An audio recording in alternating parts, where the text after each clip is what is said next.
straight from my apartment in Tel Aviv. I'm here with international master Asaf Givon. Hello. He's probably a very well-known and famous personality on my channel by now.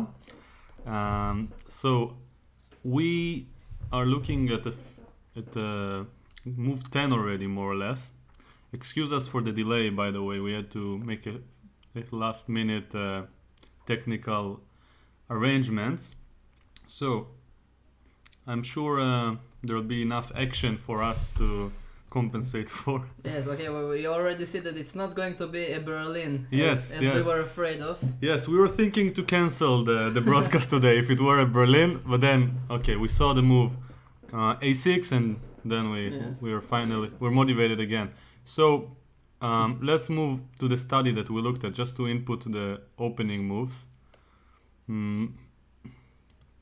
So here you can see Karjakin is playing white, by the way. So e4, e5, knight f3, knight c6, bishop b5, a6, bishop a4. This, by the way, a6 is the move we were all waiting for and hoping to see, rather than knight f6. Bishop a4, knight f6, castles. So far following the main line of the Ruy Lopez, also known as the Spanish. Bishop e7. And usually rook e1 is the main line, but in this particular game d3 was played. I think it's called closed Ruy Lopez. Yes? Maybe, yeah. But it's also written here. Yeah, the closed variation. Closed variation. d3. Yeah, aimed against the marshal, I guess. Yeah. Yeah. So to avoid the castle followed by d5 related lines. Perhaps we will never know what Carlsen prepared after rook e1 because I think he will stick for d3 for the rest of the match. Yeah. Probably. And now, did he play a3 or knight c3? He played a3 first. Yes, because knight a5 after knight c3. Knight c3 allows knight a5. Yes. So, and in this position, let's just make sure that we are right. Already, so many moves are being slammed at the board. So, yeah. So a3, we're kind of guessing here. No, he played castle for sure. Castle for sure. Yeah, I saw it. Knight c3, knight a5. Knight a5, bishop a2, bishop e6. b4. And now I think. I don't think the pawn was on b4.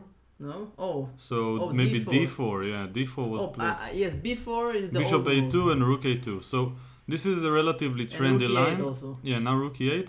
I haven't looked at it myself. I played this kind of variation with black every now and then, but I don't play knight a5 myself on move number 9 over here. So the viewers shouldn't care too much, but I just wanted to emphasize that I don't really understand this, let's call it fashionable variation with knight a5 and bishop e6, which is the most popular response to this closed Spanish among the elite.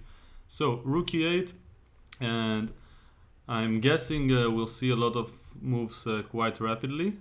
I think he started thinking already, no?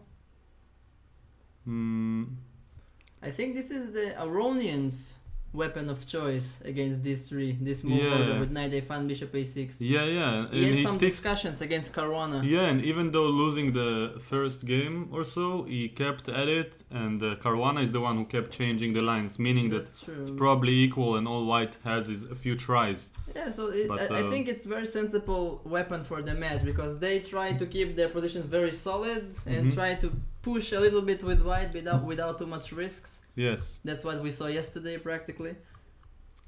And I'm guessing also today we will see similar patterns. Yes. So each side not taking too much risks. Yeah. By the way, I rushed a little bit, so I didn't have time to check whether or not people can hear us and the chat and everything, so apologies for it. Now I'm hoping to see everything and check it while I'm assuming they will start thinking, so we can have a little bit of relief. Yeah. But how do I check? I think I can do it here. So, by the way, Asaf, how do you feel today? Feeling quite okay. Yes. I am very excited about this match. I mean, in my opinion, I will be I will have a strong opinion. I will say that in my opinion, Karjakin doesn't have too much chances. I mean, the level differences is too high, but I might be surprised. Yeah, I forgot to update the title. Yes, I'm not a Stani. Yes. I don't think we also look alike so much. I don't even know how to save the changes, but let's hope it will do something. Otherwise, it will be a Stani for the rest of the broadcast. No. So we have quite a bunch of viewers already with us, and I hope no one was offended that we came quite late. We were starting to prepare it earlier than it seems, but there are so many challenges along the way. By the way, did you notice our beloved new overlay? I believe this is how it's called. Yeah. Overlay, yeah. An overlay. We have beautiful. Some pictures. We have our names. Game 2. Everyone can see what game it is. Everyone can get confused very easily because Magnus Carlsen seems to be white. No, he's playing with black pieces. Black. Yeah. How we kind of confused with the names here. And you can even see the dates and the region of the game. So yeah, we came prepared but a little bit late, just like a regular chess game. Yeah. Yes. So well of course prepared. we need to give some credit to our friend. Yes. Our friend who designed this overlay. Yes. His name is Itamar. We will post a link in the description later on. If anyone wants an awesome designer who also happens to be able to do things in very short notice, I literally wrote him like this afternoon. So yeah, he's the guy for you. Very talented guy. Very talented guy. And I knew him my whole life. He's my childhood friend, but I never had a chance to see his abilities. Yes. So now I'm going to update the description.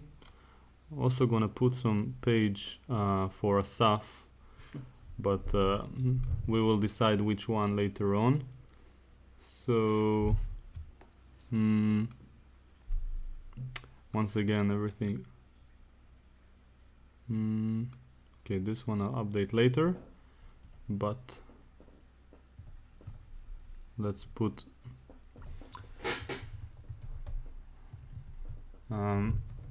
yeah, let's leave it at this for now.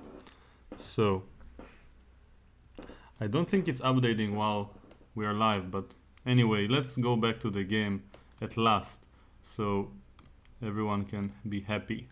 Rook e8 still on the board.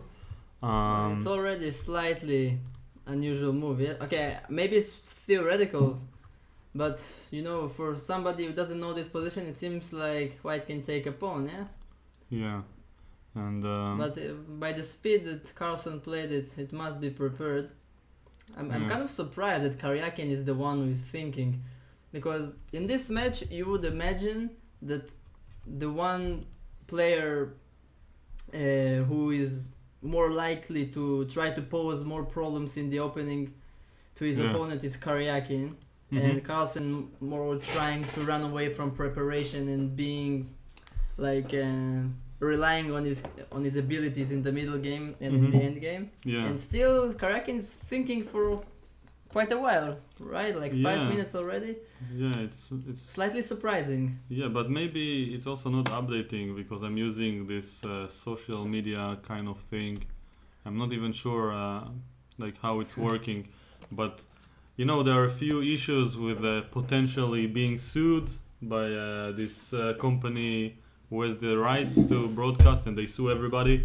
And I feel like I can't watch any live Rook A1 suddenly. Anything that is officially belonging to the actual match.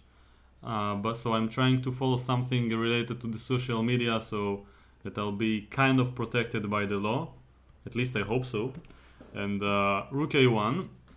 And already deep move. Okay, it's not so deep. No, I think just a useful it's move. probably the most logical move in the position. Yes, yeah? Okay, of course.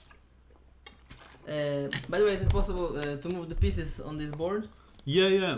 I forgot to mention. So but the mouse is on my side of the table, so you can use this more or less. I just wanted to check what happened, because obviously the most obvious move would be to take the pawn. So let's just see for a second what happens if white... We can also use arrows, I believe, like the viewers can see it. So this is nice. Yeah. So rook a1. Okay. First question. So now after relaxing a little bit, move number 13, they start to think. We start to relax after having started and so on. Let's talk a moment about what we are doing here. Unlike most broadcasts, and then get on with doing it. So we are of course following the tournament. We assume that we are relatively decent players that can find some logical chess moves every now and then, and maybe even guess half of the moves. Hopefully. Yesterday I wasn't so successful, and the fact that we don't have a very large crowd allows us to be flexible with the level. So by flexible I mean the opposite actually. We can afford to be narrow and aim to a high level, because I've seen in most official broadcasts and other, let's call it very popular broadcasts in the past and today, people seem to address extremely low levels to try to appeal to as many people as possible. So we will try to focus on the calculating variations and explaining some advanced things that are related to the position, hopefully even improving ourselves in the process. So we're just two friends meeting to analyze the game as it's going live. We don't want to look at any engine evaluations. Even after the game is finished, when I'm doing my recap, I'm still not looking at any engine. So tomorrow around noon. And that's the point. That's what we're doing. And we are going to look at the chat every now and then. I'm assuming we're going to have some free time and interact a little bit to see what's between moves, to see people's suggestions or questions. And that's more or less it. So, black to move. So first question on the line, does white threaten anything? Okay, maybe we also wanted to check, like, before rook a1, why is it so bad to take on e5? Because it's perhaps the first move that comes to mind.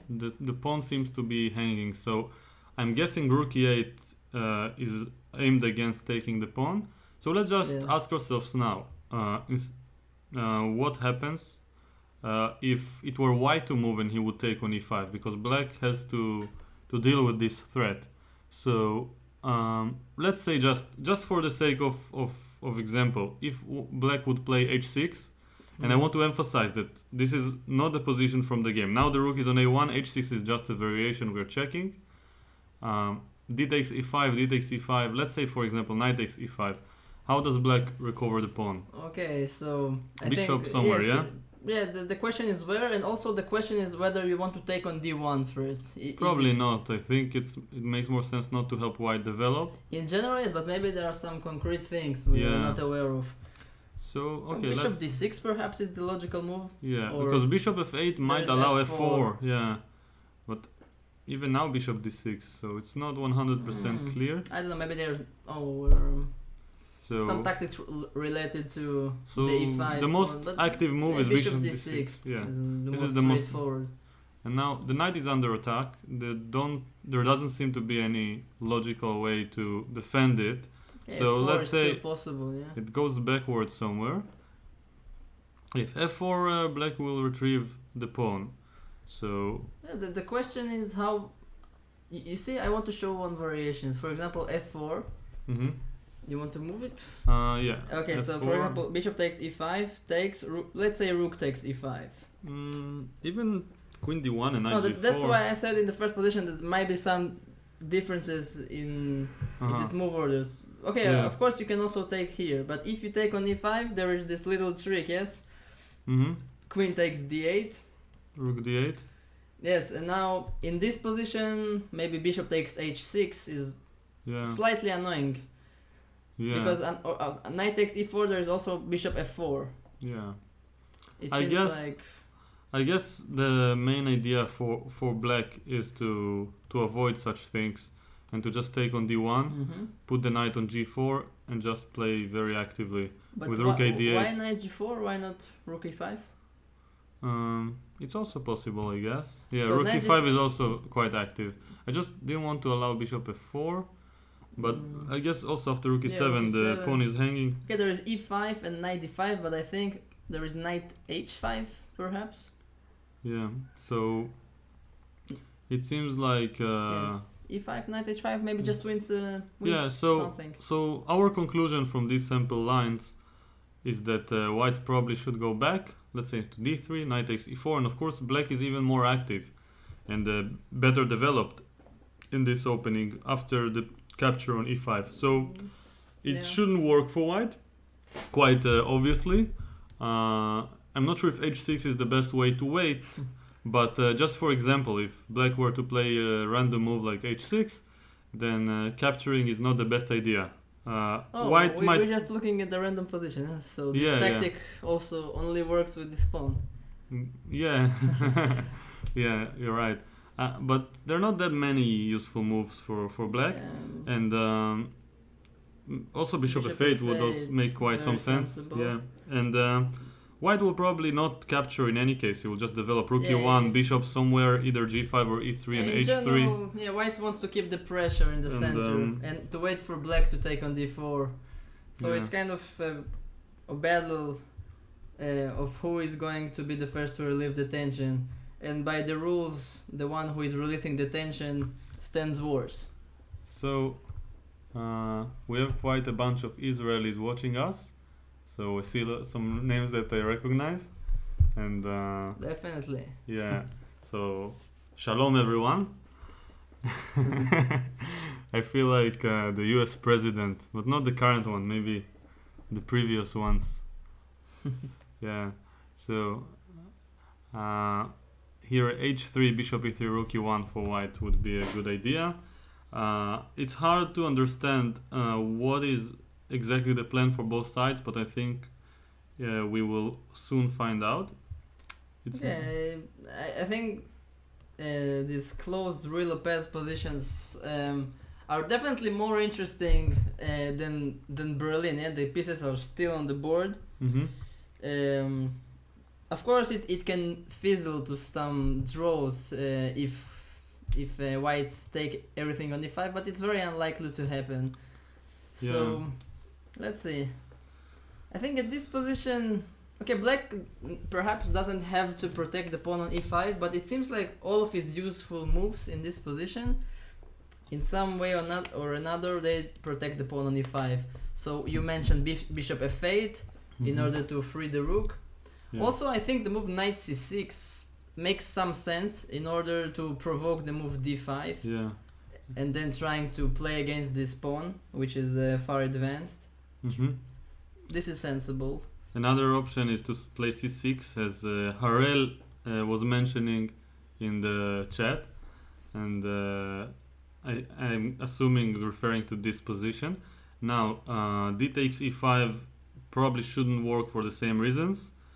And then white will probably just go h3 to prepare bishop e3 or bishop g5, and then try to find a place for the queen. Probably d3 would make sense. Yeah. It's really difficult to find a square, right? Because on d2 it gets hit by knight c4, on e2 is on the line of the rook. Perhaps file. b3 in some moment for white to try to prevent this knight from coming to the game. A very typical Ruy Lopez move. And on d3 maybe knight d7, and later on we'll hit it from c5 or something, or e5. Depending you can never know. Yeah. So in this position that seems to be in the game after rook a1, I wonder if it has been played before. So yesterday when I was streaming, Alex Astane was looking at the database to verify, and it's also possible that one of us will take this small commitment to look at the database and see if this was played, because soon enough we want to be in the database territory. So let's have a quick look. Let's take a look, why not? So you know, I wouldn't be surprised if this position played at least a couple of times at the high levels. It seems like both sides made very natural moves, so I mean, why not? Yeah. So Carlsen is playing black. Seems like he's thinking for quite a while. I wonder if this is the actual position from the game, because yeah, I haven't tested out this particular board from the social network quite yet, and we'll probably emphasize a few times during the stream which player is playing on which color. We could have inserted it in the board here, but there wasn't a pretty way to take care of it. So yeah, hope you guys will forgive us. So this is the position that I suspect is in the game. Mm-hmm. Okay, I think it's possible that Carlsen is thinking already. Yeah. Because it's also not a very forced position, so it's very sensible that it's difficult to analyze such position to a very concrete level, yes, because there are a lot of possible moves for each side. Mm-hmm. Yeah. So let's see. Sometimes also when one player knows the position, he still thinks because he wants to decide in which direction he wants to take the game, or what might his opponent prepared. So obviously. Which move can avoid preparation. Also, we are forgetting that we don't see the video of the game, so it's very possible that one of them went to the toilet or something and is just sitting okay, there. if it's Karjakin, then Carlsen can still play, but yes, I remember, for example, in the match of Gelfand against Anand, which took place a couple of years ago. Yeah. So Gelfand is a player by his when he's playing, he seems very kind of he wakes up all of the time, even after the first move. Do you ever seen it happening? He has to wake up after he plays the move. So I think practically through the whole game, he was not at the board in his opponent's turn. So when his opponent played the move, it took like a couple of minutes until he actually was sitting at the board. Yeah. So it's very possible. So let's see. Still happening. What can we do with this position with black? I mean, I would like to actually sit and think for a moment. So any suggestion other than h6 and bishop f8 and c6 that we mentioned? h6 really doesn't inspire me. I want to mention as many moves as possible so that we can actually guess all the moves. I don't mind guessing even 5 different options on each move. Just like the idea of coming up with the logic behind the move that will be played before it's played. So, as you mentioned, knight c6 is a possibility. I must say I don't like the move bishop f8 because there is bishop g5. Yeah. Slightly annoying. Even though it might also be okay, but yeah. I'm guessing knight c6. You want to try to bet on it? Bet. Well, we can just guess. Knight d7 is one of the options. Yes, but it gives this possibility. Yeah, of I don't want to d5. go backwards yet. This rook is the main issue. We want to find a good square for it and develop the queen at some point. So c6, queen c7 would look quite logical, followed by rook a8, similar to most Ruy Lopez variations. So let's see. So is the move, like if it's white to move and black plays the move c6, how do you evaluate the move b3 for white? Because it's very sensible, yes, just to kind of block this knight from coming back to the game. And you know, in the Ruy Lopez, a lot of time this knight gets stuck on a5 for quite a long time. Yeah. This why I would think twice before playing a move like c6. Yeah, I agree. But here, if you can prepare quickly queen c7, rook a8, and something related to d5, maybe it's a very big question if it's possible, because if I highly doubt it will work. Bishop b2 is also looking nice on the long diagonal. Rook d8, as you mentioned. Rook a8. Let's say queen somewhere. It's very all of these Ruy Lopez positions are so. They seem, rich. yeah, they're rich. They always seem kind of dry to some people, but they're extremely complicated. There is even this saying which states that if you know how to play the Ruy Lopez well, you know how to play chess well. I like to phrase it: he who understands the Ruy Lopez understands chess. Yeah. Or chess. You know who I heard it from for the first time? Mm-hmm. From my okay, I cannot say first trainer, but Grandmaster Konstantin Lerner. Oh. Yes, he passed away a couple of years ago, but he was a very strong Grandmaster. Yeah. And he was the first to say it. Ever since, I'm sticking to this sentence. Yes, I was checking how to say on Google Translate to say of blessed memory, but I'm not sure it's being used in English. Is there a saying that someone says when someone passes away to cherish their memory every time mentioning their name? Maybe it's only in Hebrew. I'm wondering. So, yeah, in this position we would like to come up with as many ideas as possible, and actually decide which move we would like to play if we were black. So, what do you guys think? Let's have a look at the chat for once, because I mentioned I'll do it.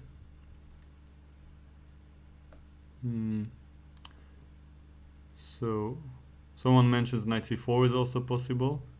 Yeah, knight c4 would be a very good move, but if the engine says that knight c4 is the first move, I trust it. But my question is what happens after b3, knight b6, and d takes e5, and it's slightly other version of this variation which we saw. Yeah, I see in the chat people are correcting me. They say rest in peace, but I mean rest in peace is something that sounds in second body. When you talk about someone in third body, I'm not sure it's pronounced this way. I like it when sometimes I don't find all the moves and don't understand what's going on in the board, but at least I learned some English and chess vocabulary. There is one question I've been asking on every stream since looking at the variation. If there was a name for an exchange of a rook and a bishop and pawn versus queen. Yeah, the Lasker. Yeah, I said it myself to both Alex and Nico, and they both didn't recognize the it. Lasker compensation. That's my kind of commentator. He knows the Lasker exchange or however it's called. Isn't it like a well-known thing? It's supposed to be a well-known thing, but no one in the chat wrote it. Maybe it's like something someone in Israel invented. No, I actually heard it. Not only I saw it also in some videos of other players. So yes, we are not being awkward here. Rest in chess pieces. Nice one, Rebel. Mr. Rebel. So, what do we have? Is there a move being played? Sometimes the chat people are updating the moves and telling us what's being played. Yes. So, yeah, I think I'm gonna turn on the air conditioning for a moment. So maybe you should. Yeah, it's a little bit hot in Israel nowadays. Every days, all days. It's not so that hot. Yeah. So, what are we doing? Should we just sit and think like the players until we come up with the best move? So, let's see. I have a question for you, which is not related to this game, but related to playing chess in general. Yeah. What is your preferred like position of thinking? Position of thinking. You know, like you did right now with your hands on the head. Which position? I thought like position on the board. No. What position on the board I like to think of? Of thinking. Yeah. So each player has his own. Yeah. So as far as I can tell, let's see. I don't know. When I'm concentrating, very often I find myself sitting in the same way that my opponent does, but I'm not sure if he's sitting in the same way that I do. It's like one of us is copying the other, and it's very typical that it happens. But I don't know. Sometimes I find myself just putting my elbows on the table and thinking like this. Yes, and it And, also scares your opponent, right? Yes, exactly. But another way, when people are watching, I like to just cover everything like a poker player and look at the board and pretend like I'm not nervous at all, despite not knowing what my next move is gonna be. Yes. You know, if I think for concentration, Yes. I think it's the best position, which you don't see anything but the board, yeah, with your hands Mm-hmm. on your forehead. Yeah. So, any new moves that taking place? Deep thought is what we have here. I don't know. I am betting on knight c6, but we will see. Yes, we will. Knight c4, it's also possible, like somebody mentioned in the chat, but really the question is what happens after b3 and d takes e5. If it works concretely, it's perhaps the best move. Because Yeah. I think this is like the main problem right now for black, this knight on a5. A typical problem in the real Lopez. Yes. So, How to deal with it? yeah, this is this typical situation in the stream where we move from thinking fast and trying to keep up with the game to suddenly realizing, oh wait, it's a world championship game. They're gonna think for 10 minutes now, and maybe we should find something to do other than calculating variations. It's very difficult to calculate in such position. It's I don't think it's really about calculating. Mm-hmm. It's just about understanding, because obviously black and white, they all can play different moves, so it doesn't make too much sense to calculate a lot of variations, because Yeah. you might be calculating some variation and your opponent plays something completely different. Yes. So I think Magnus thinking right now about, you know, his plan, his piece configuration Mm-hmm. rather than variations. Yes, yes, definitely. Just one moment. Feel free to find another variation in the meantime. I'm really curious what happens after knight c4. Let's see. I can move it, right? Yeah, you can also make arrows. Yes. So let's see, knight c4. Of course, b3 is the obvious move, and knight b6. So, of course, now the black knight standing much better than on a5 on the rim. The question is what happens after d takes e5, and let's say knight takes e5. We saw some very similar position earlier, so I'm just trying to guess what is the difference with the bishop, with the knight on b6 or on a5. So let's say bishop d6. So now I have the extra possibility of knight c6 that I didn't have before, but it seems like black simply can play queen d7, attacking the knight, and also the pawn on e4 hangs at the moment, so this seems like nothing special for white. And if white plays f4, it seems very similar to the other variations, so just taking on e5. Now perhaps rook takes e5. Seems to be fine for black. I mean, white has this weakened e4 pawn. What do you think about this position? We saw Something similar earlier. something very similar, but with the knight on a5. Yeah. So it's very similar, but perhaps still fine for black. Yeah. Even though, you know, I still slightly prefer white in this position, still having this bishop over the knight in a very open position. Yeah. Also, white has some bishop b2 possibilities that he didn't have in the other position. Yes, bishop b2 here. In this position, I think so. Yeah. Oh, this is But, the wrong mouse. With the pawn on e4, you can use like the touchpad of the computer. So even here, this Yeah. is interesting to play bishop b2, even though we are losing a pawn on e4, yeah? No, the Well, problem you can trade on d1 I don't first. think at any moment taking on e5 is interesting. Okay, it's principle, you know, it's the first Yeah. thing you should considered. No, but knight c4, knight b6 is something I like, because now the knight is better placed, and it's not so clear what white can do. So he should probably develop with something like bishop b2 or something.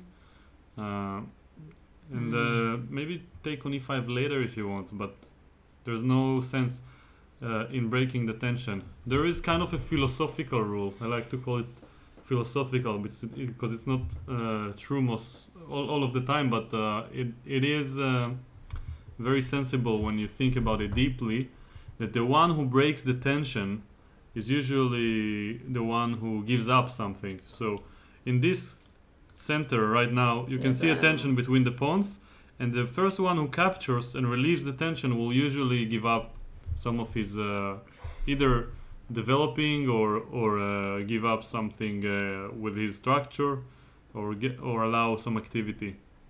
I think I mentioned it before in some other form. So,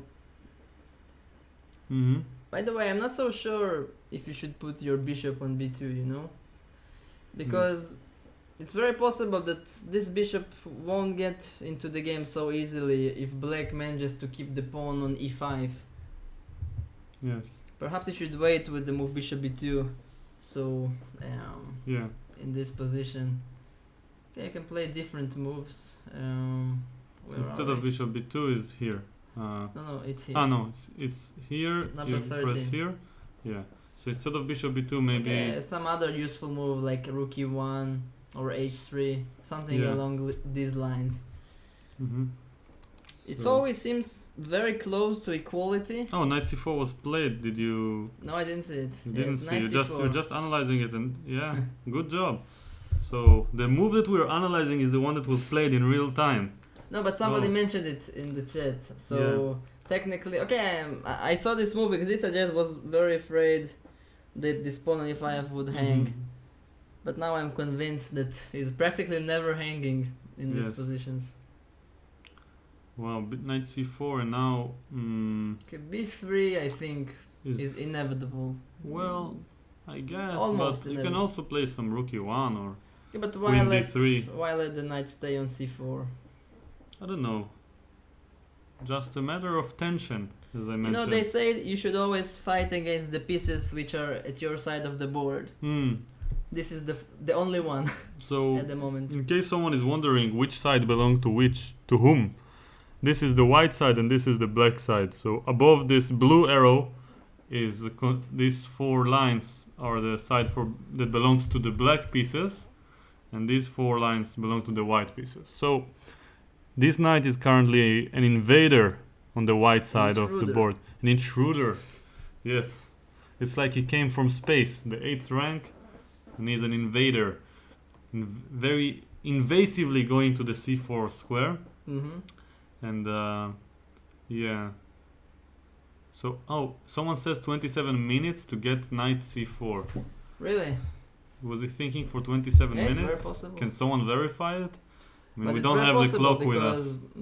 It's very possible because white played rook a1 like quite fast, and after this, he was thinking all along. Yeah. So do you think the move knight c4 was still in his notes before the game, or it's already an improvisation? Knight c4 seems like it should be some form of preparation, but maybe he was thinking for... No, but actually if he thought for 20 minutes or more, well...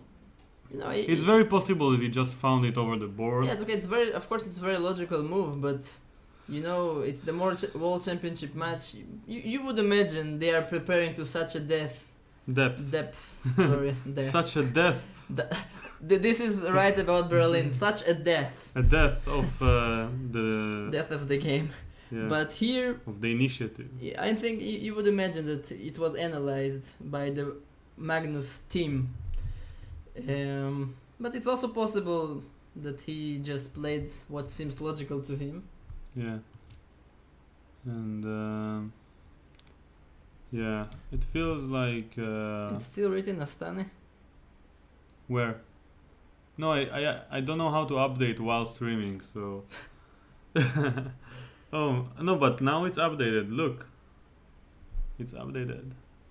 Only when I press this. Nah. Whatever, it's updated. We have the right title. This is the right guy from the title. And he has a title. It's called an IM. And knight on c4. So we want to guess the right move. b3 is what does it do? How did we say it? When you challenge the intruder. Fight against the pieces on your side of the board. Yes, that's an interesting way to phrase it, and I'm sure I learned it when I was younger, but nowadays it just comes naturally without being able to verbalize. We are making a lot of moves just out of some experience, but it's very possible that they are based on some templates. Mm-hmm. Which we're just not thinking about them all of the time. We just make them automatically. Yes. So overall, it seems like black shouldn't be complaining from what we have on the board. It's so weird to me how nobody manages to truly challenge someone else in the opening nowadays on these levels. And it's kind of sad sometimes, even when they avoid the Berlin, which kudos to Carlsen for doing it. It's still far from obvious that anyone will get play, because you see, okay, now of course there are a lot of pieces on the board, but the position seems close to equality, and white also wasn't very active. He played rook a2, rook a1, d3, d4. And black in the meantime was making relatively useful moves, so he can... Okay, he also moved with the knight like a couple of times, but it seems like a very... But all of these positions in the closed real plays, white having this very slight advantage of having 2 pawns in the center in opposed to 1 pawn of black's. Yes. But it's always so close to equality. So I think, they are both kind of happy about this position, because it's still only second round, so they are still not taking any big risks in the openings. Yeah. So Karjakin, I imagine, would try to get some small advantage without too much risks. At the meanwhile, Carlsen, playing the black pieces, would like to get a position which is perhaps maybe very slightly worse, but which leaves chances for him to overtake the initiative if he has the chance. And we know that Carlsen doesn't miss these chances. Yes, so not often at least. Not often, yeah. So I think they are both kind of happy. But I would rate this game probability of ending in a draw quite high percentage. Someone is saying I don't know how to pronounce, but David Madrizik, sorry for mispronouncing. This knight on c4 is a little bit annoying. Well, I agree. What do you do when someone is annoying? You poke him, yeah? Poke them in the shoulder, asking them politely to step back. But only in chess, yeah? Please don't, if there are any children, don't apply it in real life. Actually, I'm very surprised that it takes Karjakin so much time to play b3. It's a kind of a move I would play almost instantly. He might have... Okay, there are other options as well. He might have a deeper move in mind, and also we might have a delay, just because... Yeah, but somebody in the chat would all... There are a lot of middlemans until we see the move. Maybe Karjakin is still in the Middleman, toilet. not men's. Middleman. So... Yes. Someone is saying Karpov would be happy with this position. I'm not sure from which side. Karpov would be happy from both sides. Yeah. Karpov played the Rui Lopez from both sides, and it's very suitable for him. Probably this saying about we mentioned earlier, he who understands the Rui Lopez was referring to Karpov when it was used for the first time. Yeah. The first book I learned from before even knowing how to read was my first trainer, would come to my place and open this this book by I think it was Karpov's games. I don't think he wrote it. So the book was about Karpov's games in the Rui Lopez, and before even understanding like how to fork pieces, I would see like classical games in the Rui Lopez with all the deep Really? maneuvers and the deep ideas, and he would explain them, and I wouldn't understand anything, but somehow I would just admire Karpov as a result. And yeah, This is cool. so It's nice to see Karpov's games as a model, yeah, because it gives you this sense of very healthy chess. Yes, always protect your pieces twice and be safe. yeah. So let's see.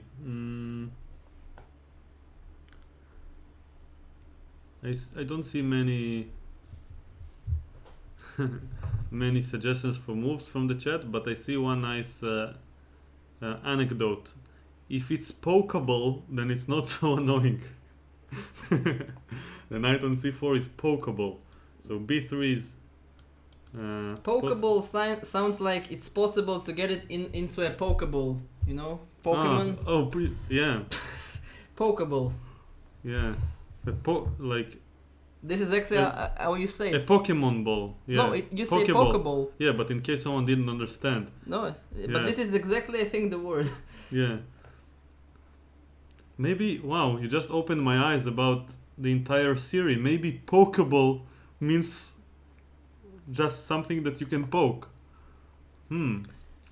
So professional of us speaking about Pokemon. Yeah, I feel like the early days of Gusti and Svidler. When Svidler, I mean, one of us should be the professional, and then the other one starts speaking about series. I can and, imagine Svidler and movies. going after some Pokemons. He's a serious guy. Like catching, you mean training them? Yeah, training them. Yeah, he would probably be one of the best in the field. So let's see. I don't know. I'm very surprised. Thinking Someone so is much. asking, hey Tal, did you get enough sleep last night so you can actually enjoy the match? Because yesterday I was so tired at the end. Yeah, I even slept in the afternoon just to make sure I will survive. So according to Murphy rules, this game will probably finish earlier because now I'm energetic and I'm ready to enjoy. It's like the environment looks perfect for entertainment. You know, the open Spanish, The closed Spanish. the closed Spanish, but no Berlin. No, bro. I'm energetic. Everything is fine. No technical sound issues. Everything working fine. So probably the game will finish soon with a draw, but we'll see. Someone is asking, who is better right now? So is it Carlsen or Karjakin? Okay, in this position, I think it's always white who is very slightly better, like, you know, is kind of, it's not even better, it's like he's pressing for some small advantage, Yeah. but black is very solid and has a very good chances of defending this position. Yeah. This is, I think, the most accurate evaluation I can say. Rookie 1. Rookie 1. Rookie Really? 1. Let's promote it so it will look like the main line. Rookie 1 over the board. That's so strange. Okay, not so strange. It's a logical move, but Yeah. I mean, you need to be a super grandmaster in order not to play the move b3 without much thinking.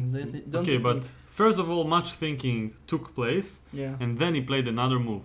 So No, but only this way it makes sense, because b3 is a move you play without thinking. yeah, So after you think a lot, you must play some other move. you don't. I mean, you must consider other Yes, moves. otherwise you look stupid. You know, just why you Well, I don't thought think about so Karjakin much. will look stupid, no matter which logical move he will play. But No. no matter how much he'll think, also. I mean, Yeah. when someone thinks more, they usually look smarter, regardless of what they do. Yeah, that's true. Almost regardless, yeah. So, here rookie 1. So, we will not pretend to understand or explain the differences between playing b3 earlier or not. I just mentioned that when pawns move forward, they don't go back. That's part of the rules. And it sounds smart when you just say it like this. And yeah, the idea to maintain the pawn here on b2 might have some advantages in case the knight goes by itself at some point, or if black is less flexible right now. I want to just attempt to give an example. So here, if we get this position, so let's just say, I don't know if it's gonna be a good idea, but let's just say bishop f8, bishop b2, and let's say black will play c5, just for example. Yeah. Probably not the best move, but just to understand. Why not? So yeah, it looks logical. So c5. So this position, of course, might be okay for black, and of course it might be okay also in the other move order. But there are some differences. That's what I wanted to mention. If bishop f8 now, I don't have to play b3. So since it's white to move, then I can probably make a waiting move. Let's just say, for example, h6, or I don't even know. Let's just I really cannot see how even d5. How white can make progress. Maybe even without d5. Yeah, it's of course d5. It's possible, but you remember the other variation which we wanted to provoke the move d5. So in order to play c6 and get some counterplay. So yeah, here, but with the knight on c4, it's not. Why? A knight at c4 is good, well placed, because after I play c6, he will be in time to go to b6 and to protect the d5 square, which will be available for white. Yeah. So maybe even here c6. So this could be a difference. Of course, in the sample line that I gave with b3 and now rook e1, bishop f8, white can play d5, but this addition of b3 and knight b6 might be in black favor in this particular move order.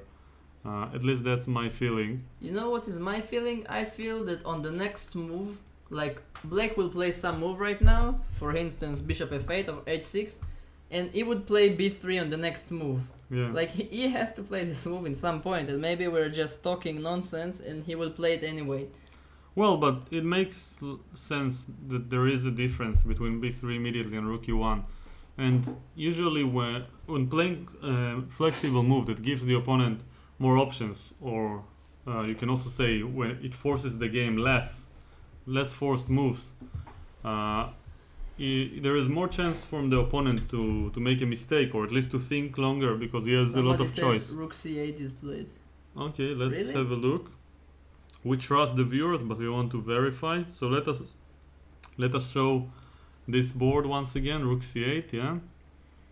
So this is a curious move. yeah, so there is one concept by Mark Dvoretsky. I'm not sure if he invented it, but I read it many times in his articles and books, where he mentions the mysterious rook move.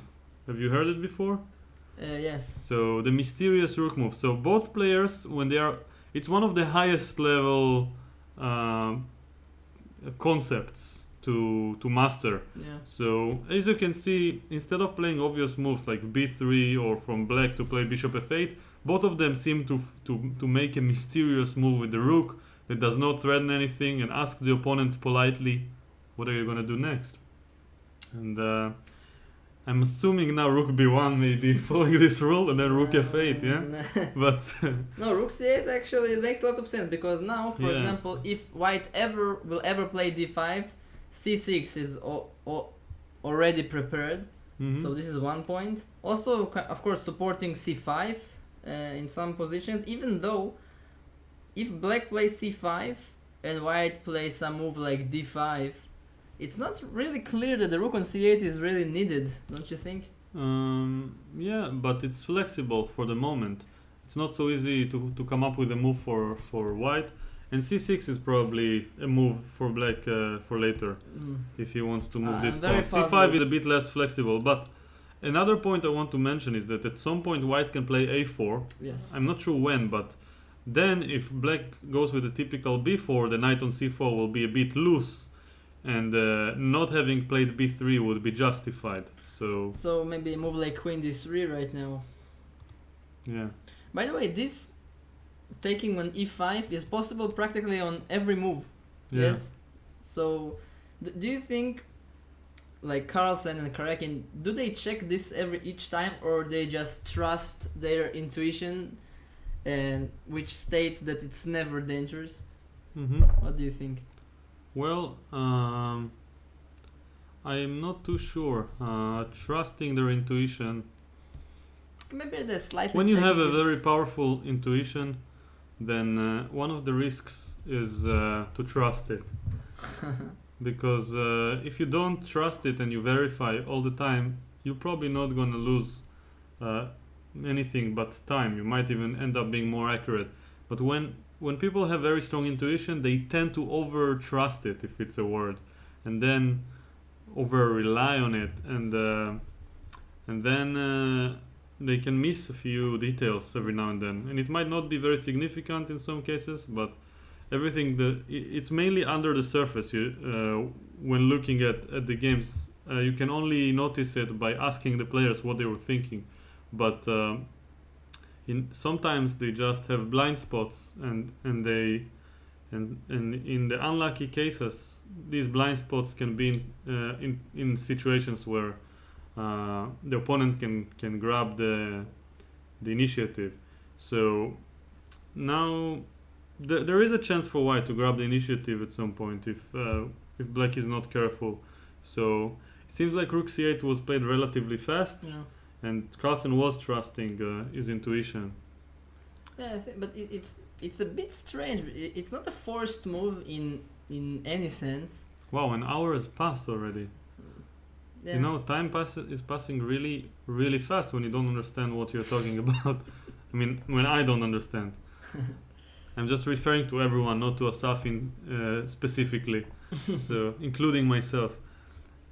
So, yeah, it's just when I understand things and I'm bored or a little bit less occupied, and I'm not too busy trying to understand them, Yeah. and time passes much slower. So, in English, cherish the memory is translated as he was a rat bastard. I'm not sure. Maybe this comment was meant to troll us, but I'm hoping that this wasn't completely true in English. Feel free to verify, dear viewers.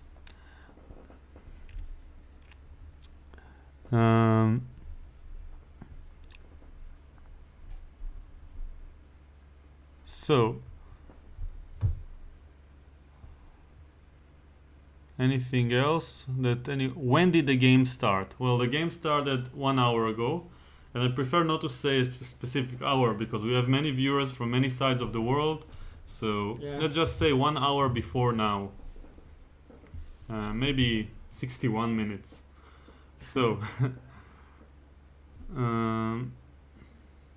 by the way, the person who asked it is named Master Troll. But he was asking the most relevant question among all our viewers in that instant. Maybe when you truly master the art of trolling, then you just ask relevant questions and have a trolling nickname. Yes. That would be nice. So, yeah. Okay, so let's try to understand what can white play. Okay. You know what is my guess? B3. B3. Okay, I think something with A4, but maybe not immediately. Yeah. Something like, let's say, just Queen D3. Yeah, I think I suggested it before. So with some ideas of A4, yeah. Yeah.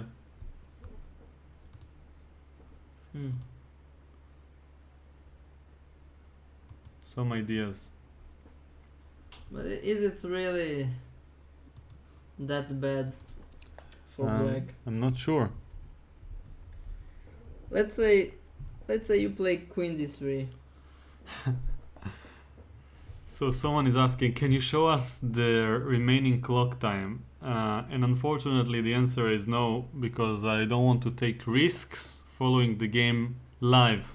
I'm just receiving information through a bunch of middlemen via a social network. So this is my idea of not breaking the law explicitly as far as copyright issues are concerned. So, if anyone wants to know the clock time, please ask in the chat, and you guys can mention. So I see someone mentions 1 hour and 18 minutes versus 1 hour and 12 minutes. I'm assuming that white is first, but does it make sense that Carlsen will be lower on time? Because, oh yeah, you thought for like 25 minutes on knight c4. Yeah, the other move. But I think it's it's about equal. Yeah, it doesn't really affect the game.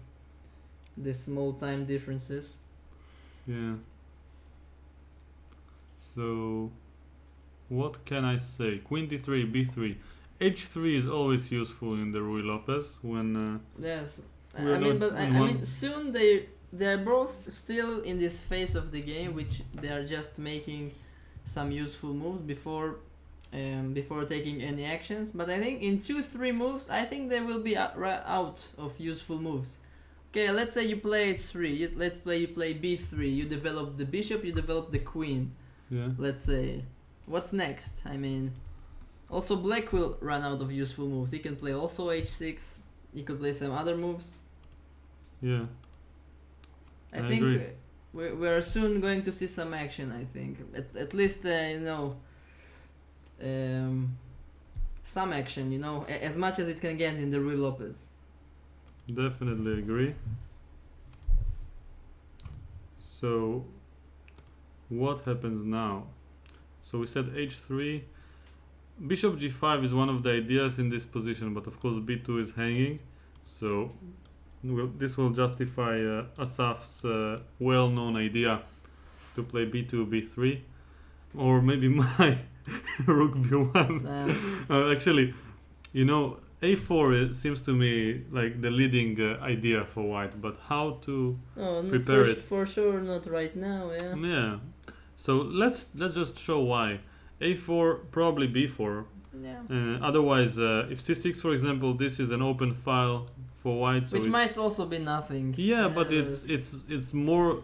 It might be equal. That's less equal than before. Okay. So that's what I claim when I'm not sure if it was actually giving something or not. But it is an improvement to have an open file with the rook on it. So b4. Now the knight probably can't go to e2 because of knight takes e4. And for this reason, I think that knight has to go to b1.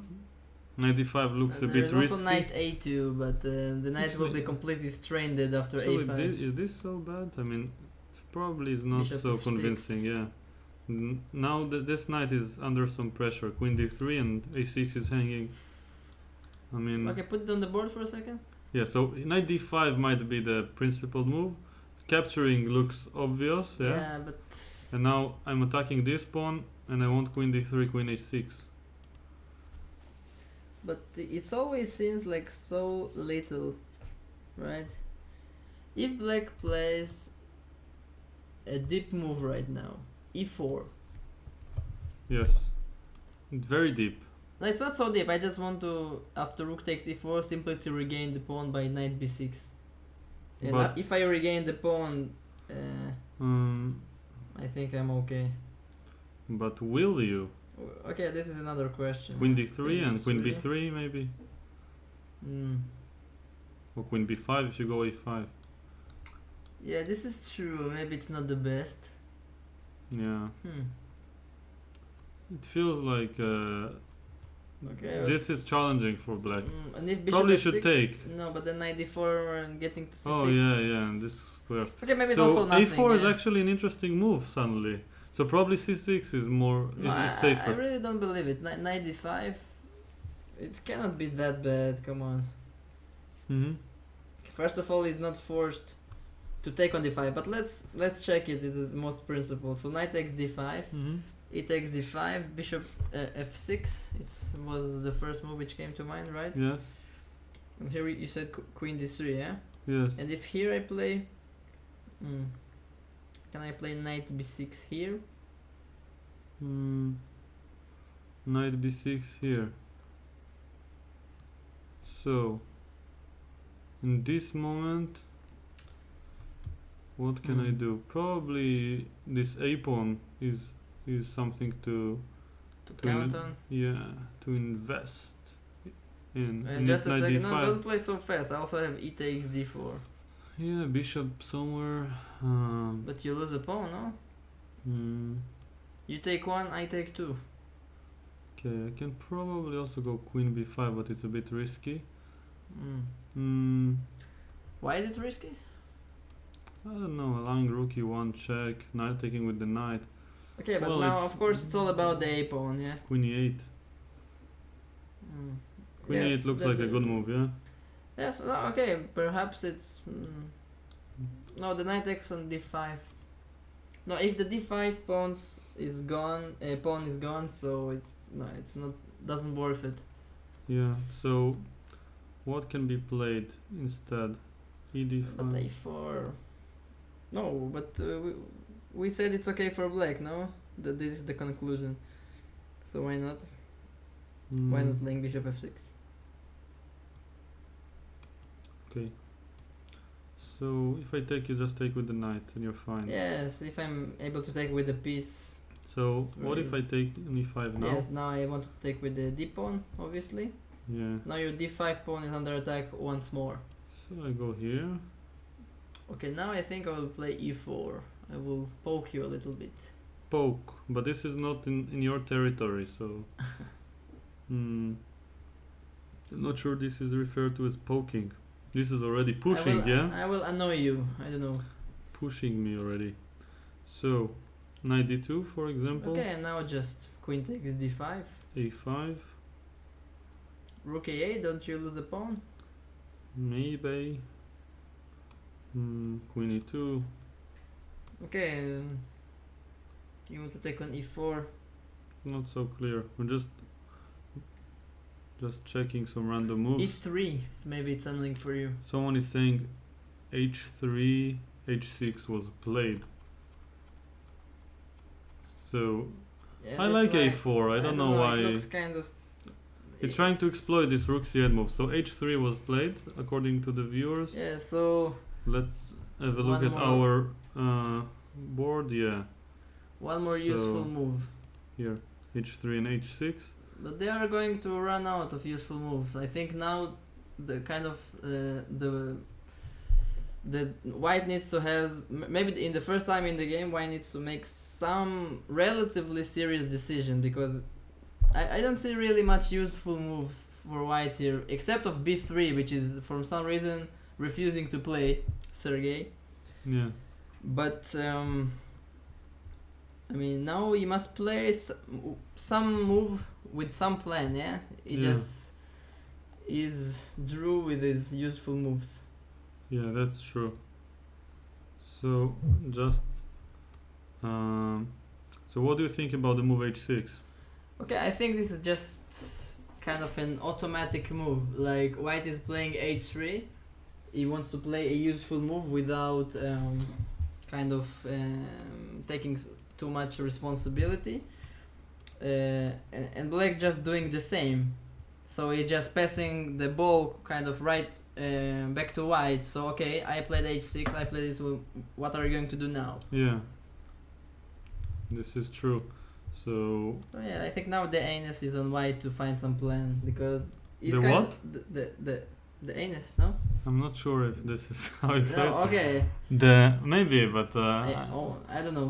yeah, the responsibility. I'm not sure. Yeah, but white is the one who has the to show his cards. Yeah. He needs to find some plan. I don't know, but I really don't. Why doesn't he play? Why don't he play b3? Yeah, I'm not sure. Oh yeah, it's the onus, like with O. Yeah, the onus. I felt like it's the wrong word, but I really wasn't sure. Yeah. If we're not The very onus. educational, at least we're entertaining. Yeah. Yes, the onus. No, but I think now I will remember it for life. Yeah. Yeah.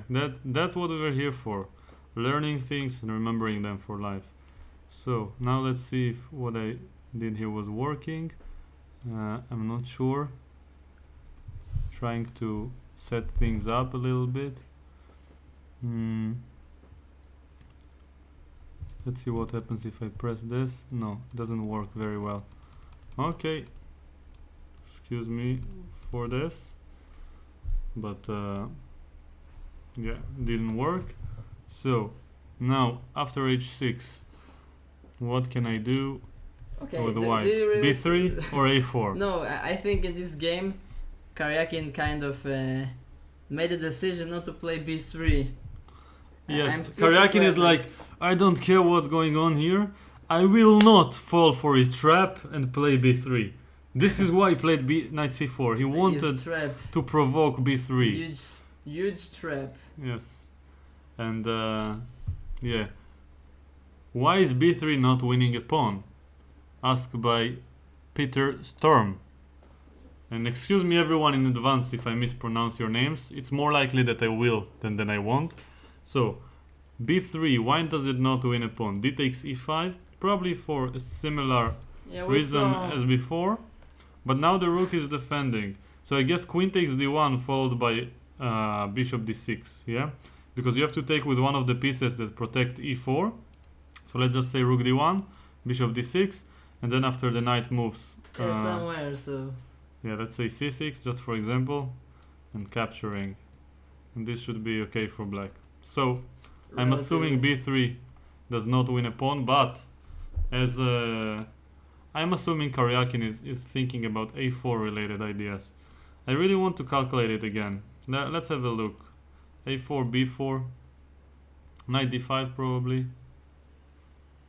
Yeah, this isn't it. Oh, we saw the same position, but without this pawn on h3 and h6. Yeah.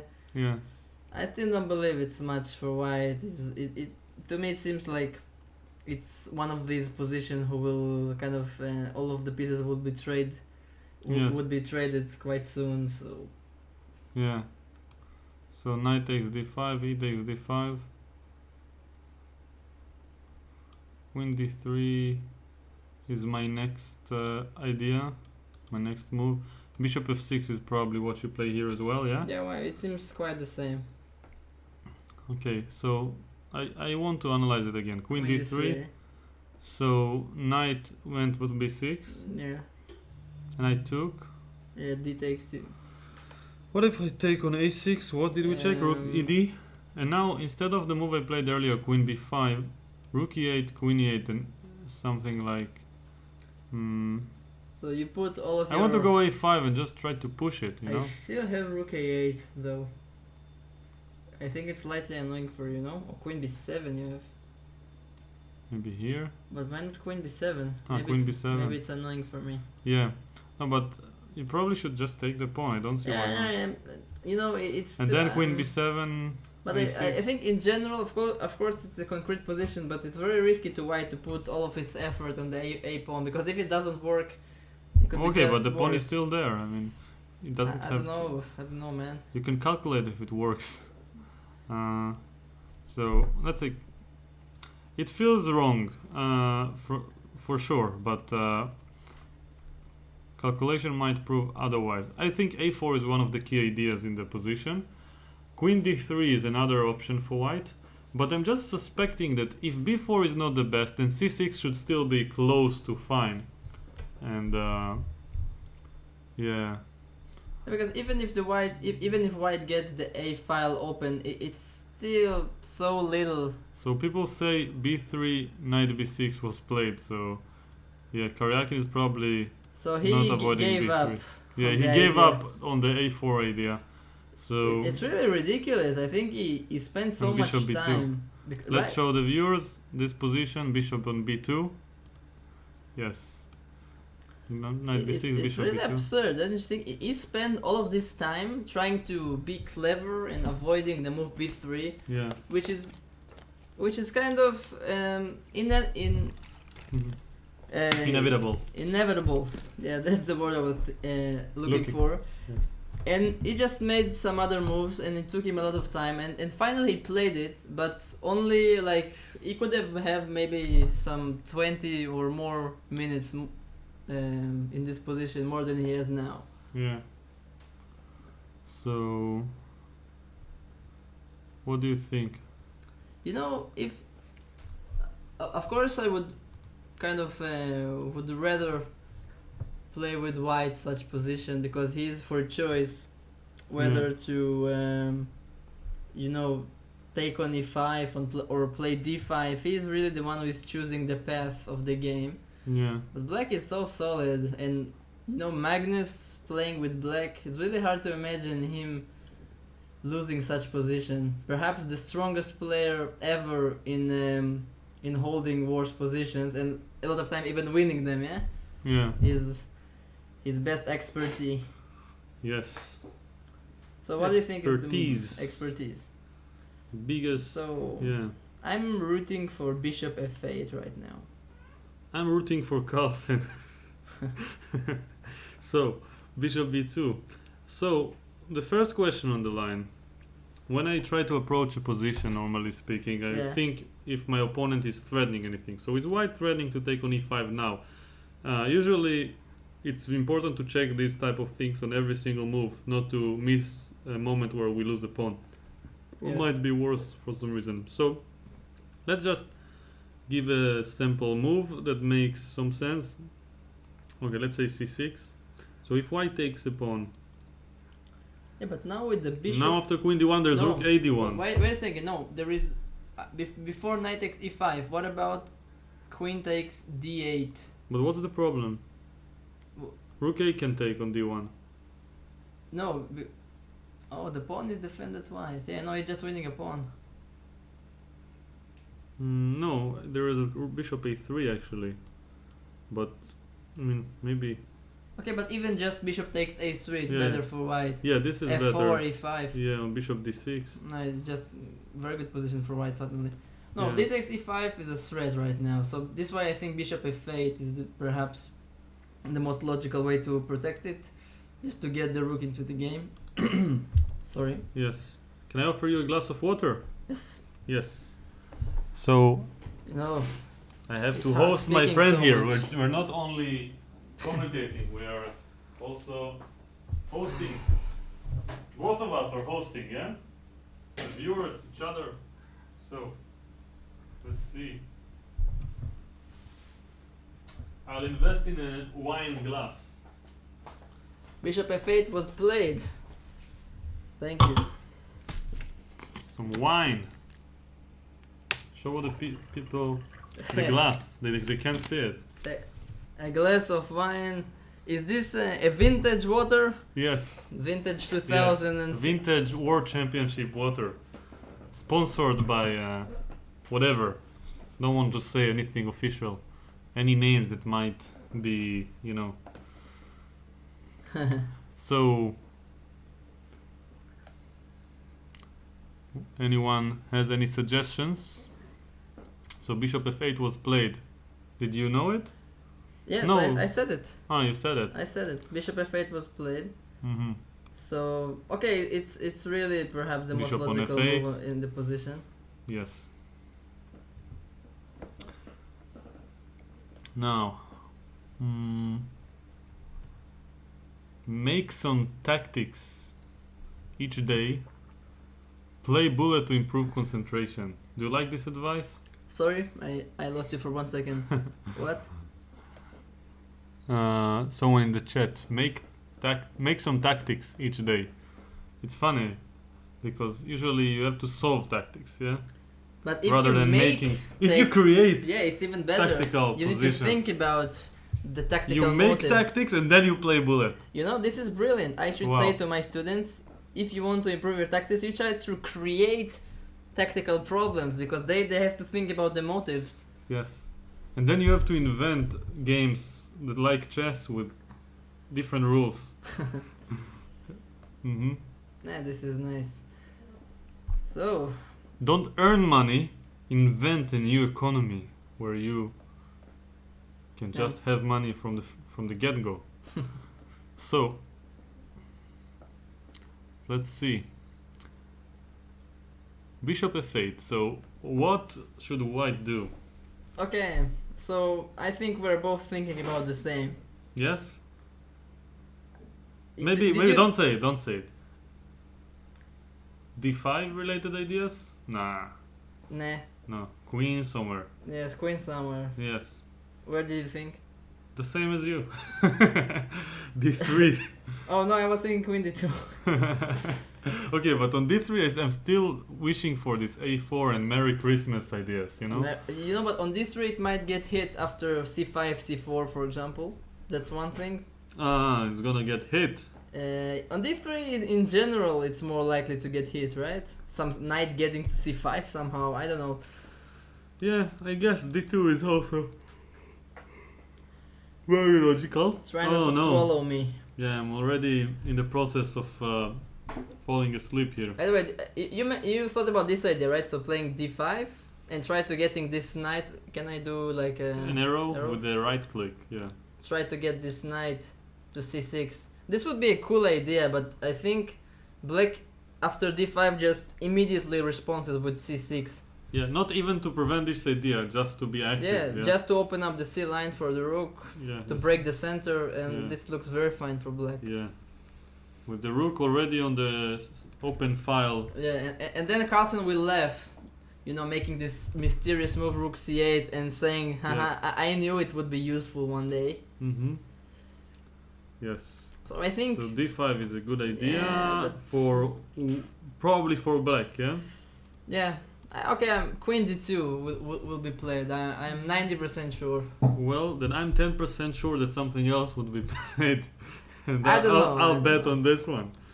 Okay, and maybe queen d3 your move, but I don't know.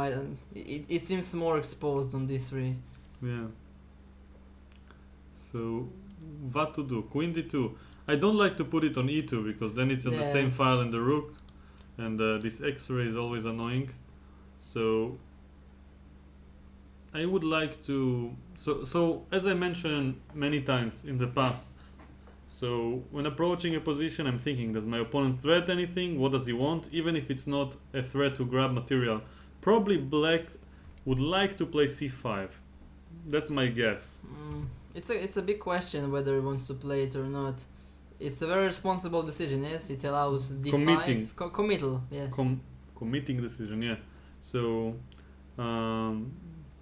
yeah, but I think that black needs to grab some space somehow. c6 is another option for him, of course, but in both cases his position will continue to improve. c6, queen c7, so it feels like white should either develop or come up with a plan. Normally, if this knight could arrive to g3, it would be nice, but unfortunately, knight e2 will drop the e4 pawn. Maybe your idea with queen d3 and c5. maybe then knight e2, but if queen d3 c5, yeah, that's the problem. I don't know, you know. I don't want to take on e5. It really d5 is a typical move, but then c4 comes. Yeah, it opens the c file. The bishop on b2 is really. But now I can put the queen on e2. Maybe go e4 but later. To me, it looks like a typical Ruy Lopez position, but with the bishop on b2, which is just misplaced. Normally, white wants to keep the Spanish bishop, as they call it, the light squared bishop.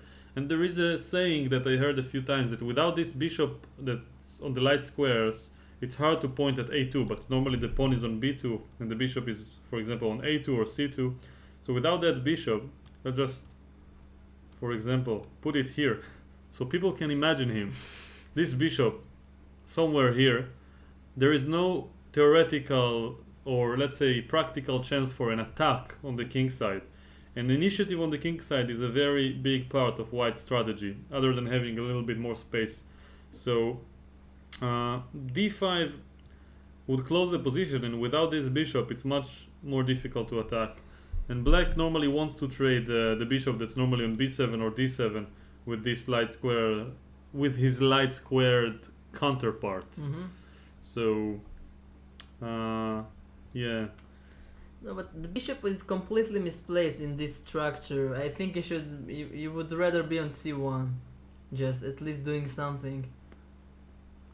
I also don't think that white should close the position with d5 in general. If he already committed his bishop to b2, it's more sensible that he will take on e5 or on c5 in some point. But again, this taking on e5 is equivalent to trading these pawns, so it's giving up some space.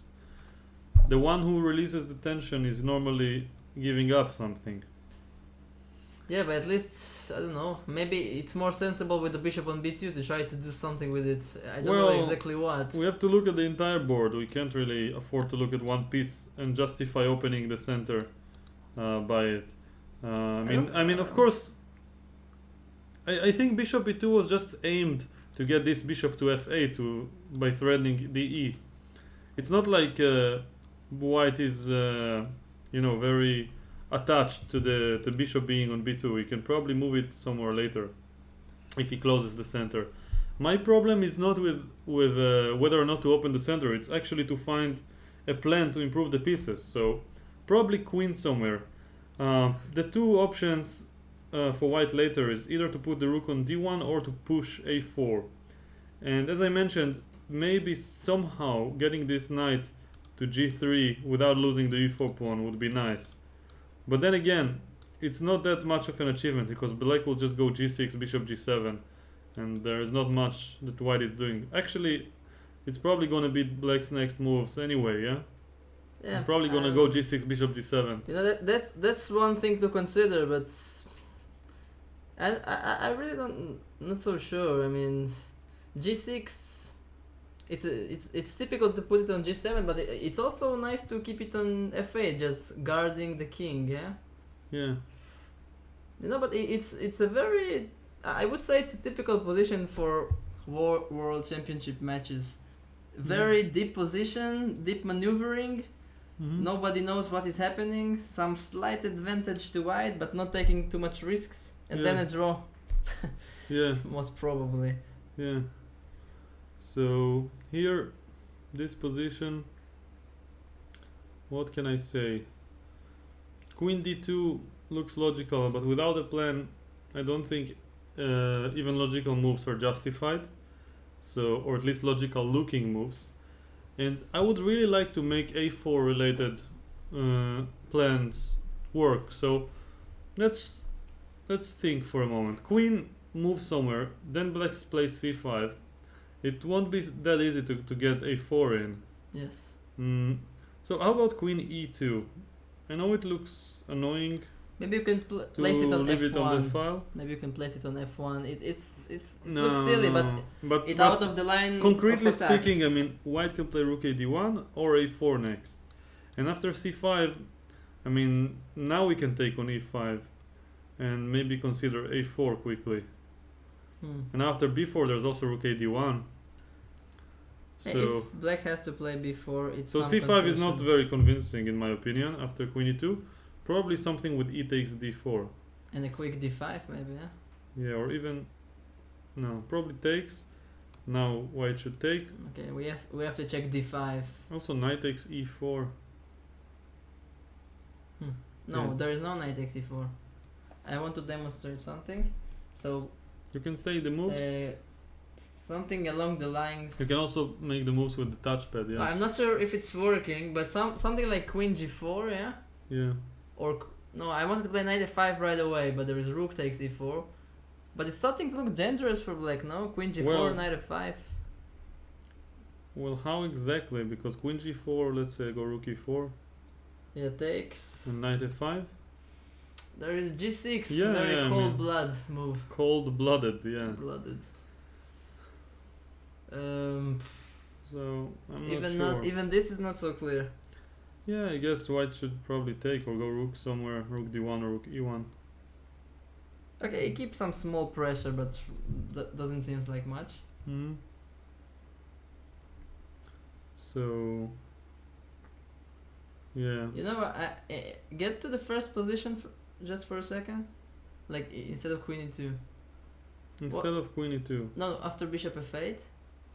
Yeah. I wanted to try to play knight e2. Because obviously it would be very nice just to put the knight from c3 onto g3, right? Yeah. So jumping to f5 and to put pressure on e5. Question is, like, okay, immediately there is e takes d4, right? Yeah. No, it's not the right. It's not the right way to do it. Probably not. But after queen e2, so what did we decide? Ed followed by knight e4 is interesting. There is also d5. Yeah, d5 immediately, as you mentioned. We forgot to and check. e5, there is no threat. Yes, so black can play c5. Knight f5. Knight f5, and it looks D5, like black. d4? Yeah, d4. Looks like The knight counterplay, doesn't- no? The knight has no There is square. rook d1, Then but queen c7. The knight will yeah, have... also knight d7 is interesting here. Hmm. And just threatening both this knight and this pawn. I mean, doesn't feel very good for white now. You know, instead of rook d1, what about knight d4? Rook With- e5. Yes, knight takes f6, g takes f6, queen g4. No, I missed that I cannot take with the queen. No, I probably won't capture. No, if you don't take on e5. e5, maybe I keep some pressure. You can go to d6 also. No, you have to take on d4, but... Or on e5. Maybe it's nothing for white, yeah, but... Let's check it for one moment. Rook takes e5, Yeah, knight takes f6, g takes f6, yeah, queen g4, let's say king h7. yeah. I also don't see a clear way there, you know? Okay, let's have a look. Queen g4. It looks Okay, forced, no? it looks very risky for black. Maybe there's nothing concrete. Okay, now there's queen d7, no? And taking bishop c1. I wanted to play bishop c1 right away without, No, queen g4. Without, but like, take on e5. wait, Oh, but there is one no moment. threat. Jesus. You know? Maybe queen h5 straight away. actually. What's the difference? f7 is hanging. When? I'm threading knight h6, and if you go king h7, f7 is hanging. But how big of a threat is knight takes h6 if I... If I resign. No, just a sec. Okay, I play queen d5. Queen d5. Okay, knight h6. I take it. Okay, I take on e1. okay, but queen this must be g5. bad. Bishop c1, I mean, Oh, it there looks is better. bishop c1. Yeah. Okay, this is better for white, yeah. Okay, well, maybe we went a little bit far away, but... Yeah, but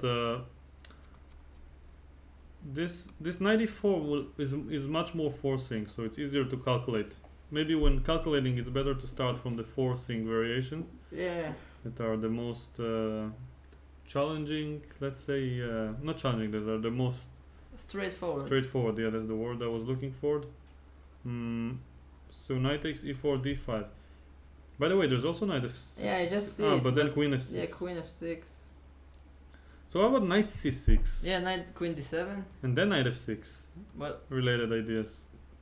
but it's just not working. Knight e5. Wait, white is a piece up right now, yeah? Yeah, no, actually knight c6 and knight e5 is there. And the queen doesn't even have a lot of squares. I mean, queen h4. Probably knight f6 check should be very dangerous, but Yeah.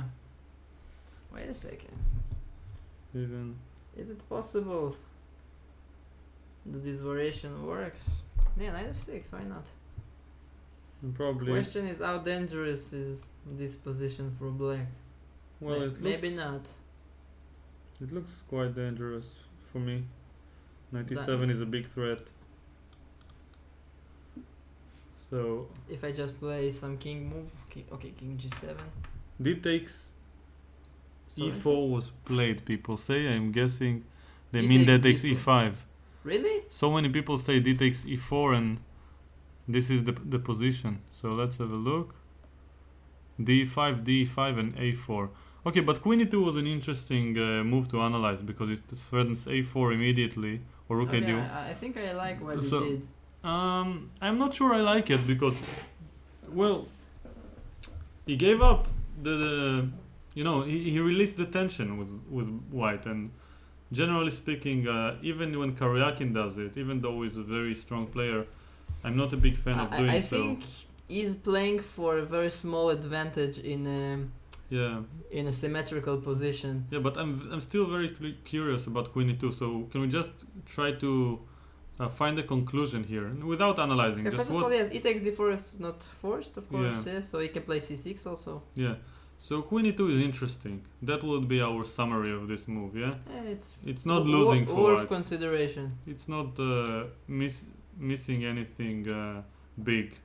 When usually when putting the queen on the same file as the rook, there are risks to just be much worse. Yes. So this is one of the cases when it seems interesting. Yeah, so D5 was takes. played, D5, and now A4. So A4, sorry, B4 would be the obvious response. Yeah. I'm guessing he just wants to move the knight to E2 and to trade these guys. So let's say knight takes E4, Yeah. knight takes E5. Okay, and maybe he's trying to play this position, which is perhaps slightly more pleasant for white because he has less weaknesses. Yes, the pawn on A6 is slightly weakened. The bishop on B2 is slightly more active than the bishop on F8. So maybe he's just playing it safe. Yeah. It's trying to be clever. I guess you're right. But And seems very little. Because do you see other move other than knight d2? how about this? Knight d5, but all the pieces get traded, yes? Knight b takes and queen takes d5. But now black is left with some weaknesses. I mean, these pawns are a bit weak. So I know. I think e4 is principled. e4 here. Yeah. And then the knight e5 maybe. Oh wait, D5 is hanging. yeah, it's not even a sacrifice. Like it is a sacrifice, so no, I can't play it. How do we get to this position? B4, knight d5. Knight d5, I think. No, I don't like knight too d5. risky. No, but what else? I mean, if he's planning to go knight d2. Oh, maybe he wants to go knight a2 and to maneuver to You knight. see, this was my response to planning to go knight d2. So, Okay, so let's try to play knight a2. So it looks horrible, like instead of knight d2. yeah. Can you put it on the board for a second? What? Knight a2. So Okay. with the idea to maneuver the knight to d3. So if the knight gets to d3, it practically hits all of black's weaknesses on b4 and on e5. Yeah. Maybe this is that. Even though it's very slow, I would be surprised if it's working. Okay, at the moment the pawn on e5 hangs, yeah? There is no very comfortable way to defend it. Well, this is the typical move. Yeah, but it's not really a move you want to play, yeah? Yeah, knight c1, knight c1. Probably c5, c4 is an idea, but does it work? Let's try it. c5. If you go knight d3, I go c4 and c3. Maybe white has to play c4 himself. Yeah, but it's... Perhaps in this position he should, but... What about a5? You must go to a8 now. Because the bishop on d6 hangs. I don't think you want to do it. Yeah, you're right. You're right. c5 is not very flexible. Actually, a5 now also. But now there's knight d7, yeah? So it's not so bad. Even Maybe. though the pawn on a6 getting Yeah. targeted. Yeah. I think white has some pressure here, Yeah, you know? now queen e2. So b4 is probably not the move. Probably c6. C6. Yeah, c6 is much more solid. Yeah, it keeps the structure intact. The question is, can white pose some small problems? Because this is really the kind of position which could very easily, in a couple of moves, like get in a quick draw. Yes, if white doesn't manage to pose any trouble to black. So now the onus, is on white to make some pressure, but I really don't see how exactly. How can white improve the position? What do you say? It's interesting. I think if Carlsen would be white, it would be a perfect position for him because he's the master, yes, of posing some small problems in the plus equal positions. Yeah. It would be interesting. But okay, Karjakin, of course, c6 played. Okay. Yeah. So, it's really a big question. Mm-hmm. What can white do? So let's try to figure a plan. Yeah. So while you think, I want to check something really quickly. See if something is working here. Okay, I've got something. I don't know how good is this. Can I use your mouse? You can use Oh yes. this one. So let's try to check the most straightforward line once again. So let's assume I take on b5. So obviously a takes b5 is forced because the pawn on a6 hangs. Now let's say I take on d8. Once again the most forcing move. Now the rook from c8 must take. Now maybe rook a6. So the point is the knight cannot move because the pawn on c6 is hanging.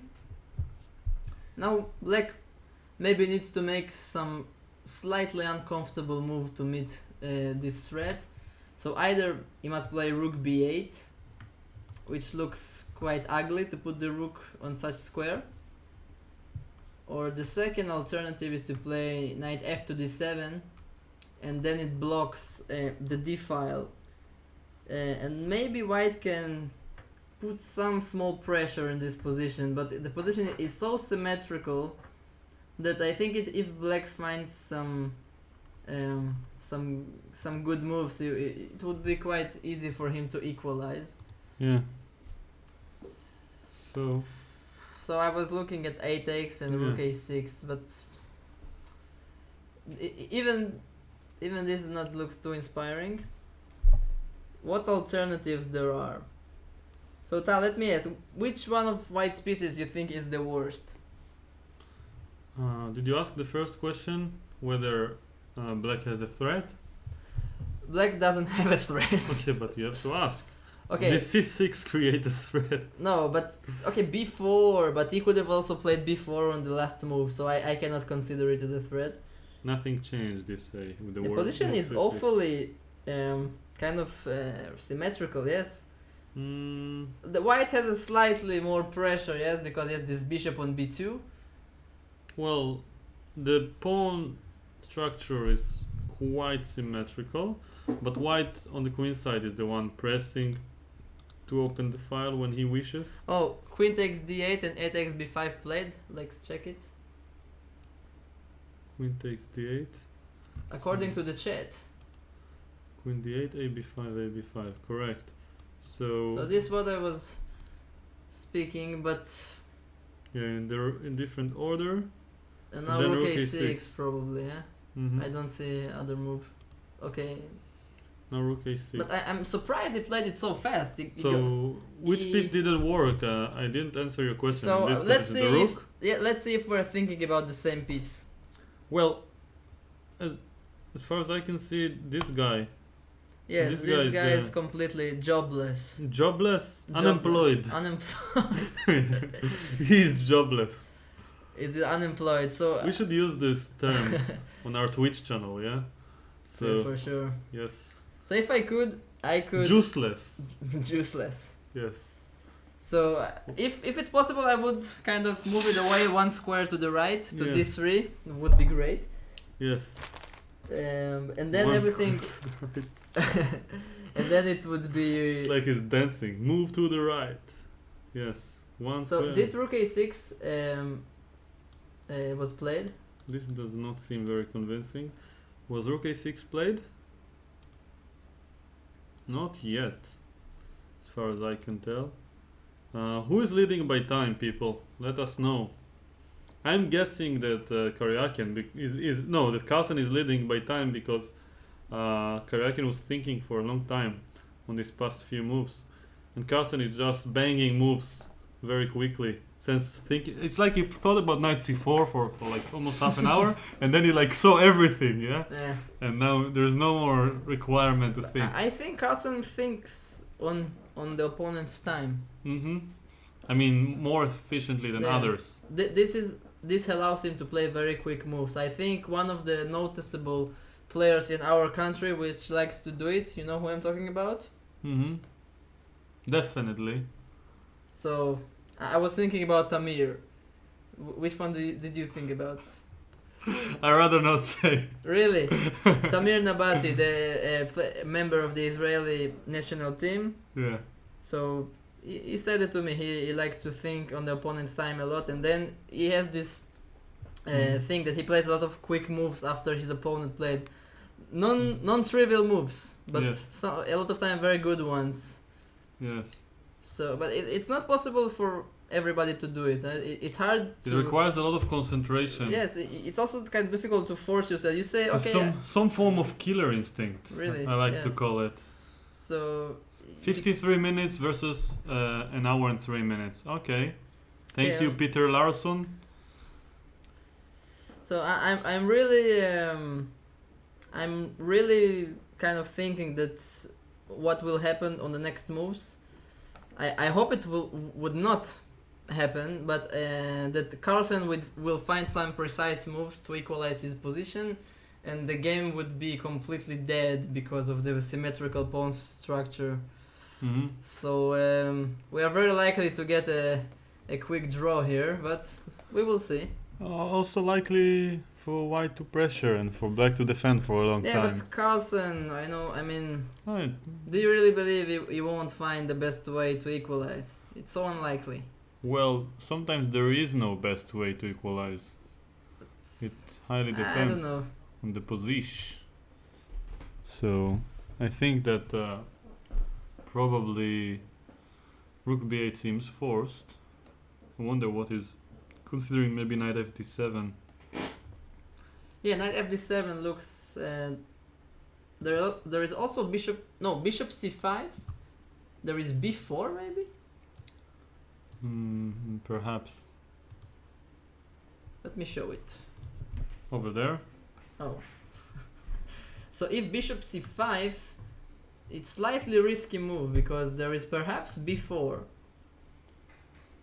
Now if the bishop takes on b4, the knight hangs, so there is knight c4, intermediate move, but I can still net a pawn, yes? Mm-hmm. Take on c5, take on b2, and take on c6. Now, Yes. it's a different story, white can win this position, Yeah. but it's a chance, yeah? Yeah. I don't think black should allow this. Yeah. So I'm really rooting for knight d7. I don't see much of a point of analyzing a move like rook b8. Looks so passive. Mm-hmm. Knight fd7 followed by rook a8, perhaps challenging the rook on a6. Yeah. And it would be difficult for white to create something because even if it tries to attack the e5 pawn, yes, Maybe knight d1. I can even play f6, yes, just completely safeguarding my pawn, yes, and rook a8. I just want to exchange. Once again, the piece which is on his territory, yeah, Yeah. looks dead equal to me, this position. Lively equal to me. No, I mean, also the bishop on b2 could be a very bad piece if black manages to get f6. What about... but then you harass my rook. If I want to go rook a7, rook c7, but you just bring the other rook Yeah. to c8. Mm-hmm. So... Is this position on the board after rook a6? Let us have a look. Bishop c5 played? Knight e2. So rook a6 was not even played. Yes. We just assumed it we would just be assumed, played. Yeah. Okay, Knight knight e2. e2. Okay, probably is a better move because of this knight fd7, rook a8. Okay, idea. it still So- seems very equalish to me. So first question on the line. Yes. If knight takes e4. Yeah, I was thinking, but now knight takes e5 with a gain of a tempo, yes? Mm-hmm. Even though this is not so clear yet, there is bishop c5, very active move. Now the idea knight d3, there is rook takes d3 perhaps. Yeah. It starts to get very sharp, but perhaps black don't need to do it. There is no reason to complicate things. Well, a reason might be to be having an advantage. No, I think this is the second game. I don't Okay, think. but I mean the only thing that matters is the position, not which game or Okay, but I what. mean, let's assume that all possibilities are around the same evaluation. not all possible, like but 2 I or mean, 3 you have to moves. calculate. There is no way to. Okay, but to let's assume. just assume it for a second, okay? Mhm. Just try to get along with me for 1 second. So, Yeah. so let's say 2 or 3 different moves get to an approximately equal position, but one is more risky and one is more safe, I guess. So, don't you agree that Carlsen will probably choose the safer way on this game, on the second game, which is still the beginning of the match? He won't Well, seek for trouble, I think. I don't think this is a very realistic way to phrase it, because there is no way of knowing that both lines are equal unless you calculate them. But if 2 lines are equal, then people in World Championships tend to choose the safer ways. That's right. But Carlsen is among those who usually are more likely to complicate than others. So, and by complicating, it's not risking. It's just having more chances in both sides. It's not like it's not like taking a bad bet. Yeah, It's just a bet. it's a bet, okay, but But when treating this position, we have to decide whether or not to take. It doesn't matter all these considerations, because we need to understand what's going on concretely. So knight takes e4. If white does not take the pawn Yeah, back, there is no it will be a point. pawn down. there is no point. Bishop making other c5 moves. now. Also, bishop takes e5 is possible, but then it But doesn't make, what's- with no threats, it doesn't make No a lot of sense. sense. Now Yeah. bishop c5 looks even more tempting. And then bishop d4, I guess. Okay, but all the pieces get exchanged. Looks like How? nothing. But you don't even have a threat. Okay, I'll go rook a6 if it's my move. If I take on d4, with which piece you take? And now... No, sorry, go back one... No, I don't want to release the tension. That's what I learned today. So I play knight e5. Just a useful move. Knight d5. d5. Even though you still have takes and knight d4, yeah? Well, let's say for a start that bishop e5 is not the first move you check. No, really. Knight e5 is. Yes, knight but then e5. after bishop c5, it looks unpleasant for white. So this is why I turn to this move, bishop e5. I'll just mention that knight d3 has this tactic, and now white is losing some material. So probably a pawn. So instead, bless you. Sorry, thank you. So knight e5, bishop e5 instead is my guess. And But really, if it I agree that by intuition it feels like not much, but I'm guessing this is what Karjakin is aiming for. And let's remember, make some experiment. Can you turn the board around? I just want to see the position from black's perspective for 1 second. Because I feel that once I will see it from the black's perspective, maybe I will feel that black already have some small initiative. how do I do it? There must be some flip the board of flip board. Okay. What about knight d2 in this position? What do you think about this move? Or knight g5 with the same idea? Slightly annoying, no? Oh, there's bishop c7. Only now I see it. Did you see this threat? No. I didn't. But still, let's say knight g5. Take on f3 and then rook d2. Take, and rook a8 at the end. Wow, if this works, You have to take. And rook this a8. is a silly variation. Oh, rook takes c2. B4, sorry. Or Okay, but can I go somewhere else? No. okay, but before worst case, I sacrifice the exchange. How? f6. Take king f7. Okay, but it's a Okay. risk. Nah, it's a draw. Easy draw, I think. Yeah? With these double pawns. Easy draw. Okay, perhaps unnecessary, I agree, but seems like an easy draw. Well, maybe. But Um, I don't feel like playing this kind of variations with black. yeah, it's, But I mean, knight g5. okay, it's of course it's uncalled Well, for. bishop e5 doesn't look that risky to justify such how do you call it? Like big decisions or whatever. Such risky measures. Yeah. What did we say about bishop c5 here from black? Bishop c5. Yes, bishop c5. So I suggested bishop d4, but I don't, just because any other move, for example, this one will fall for rook e5. Yes, exactly. Yeah, and I don't see a follow-up. So bishop d4 seems forced from my perspective. It seems so Now rook little. a6 is an idea for white, but maybe it's not that clear if it's that much of a threat. But what can black do? Probably... Like I would be amazed if white has any chances here. Really amazed. Well, he has a threat and it's black to move, so if we can solve the problems, then I it think will the be... knight must move from b6. Someone says bishop b4 played. So black did not capture, but obviously we had to understand what happens if he captures. Probably Karjakin played bishop e5. Maybe there is, maybe there isn't a chance for pressure. Bishop b4 looks like a more educated move because it tries to provoke c3. Typical Carlsen move. Yes, just provoking some weaknesses. Yeah, and if the rook moves, now then taking on e4 would be improved.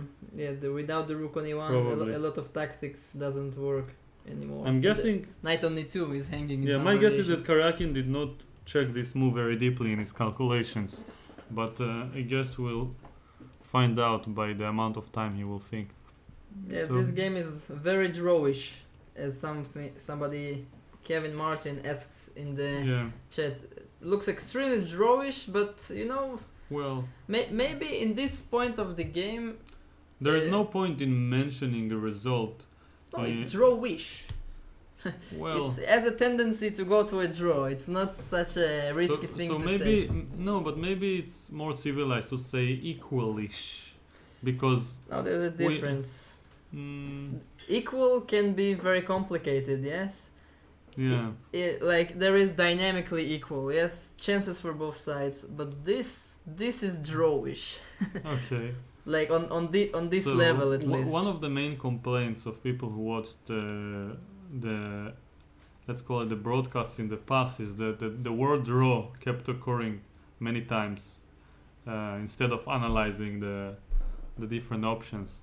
So I don't know. I'm not saying it's a draw. It has a tendency of the draw. Just this word is something I prefer to avoid unless we have a Berlin. Then we can use this word. We can celebrate. We can just scream, and maybe invite some people dressed like a draw, and to dance in the background. But for now we'll stick to analyzing drawish variations. Yeah.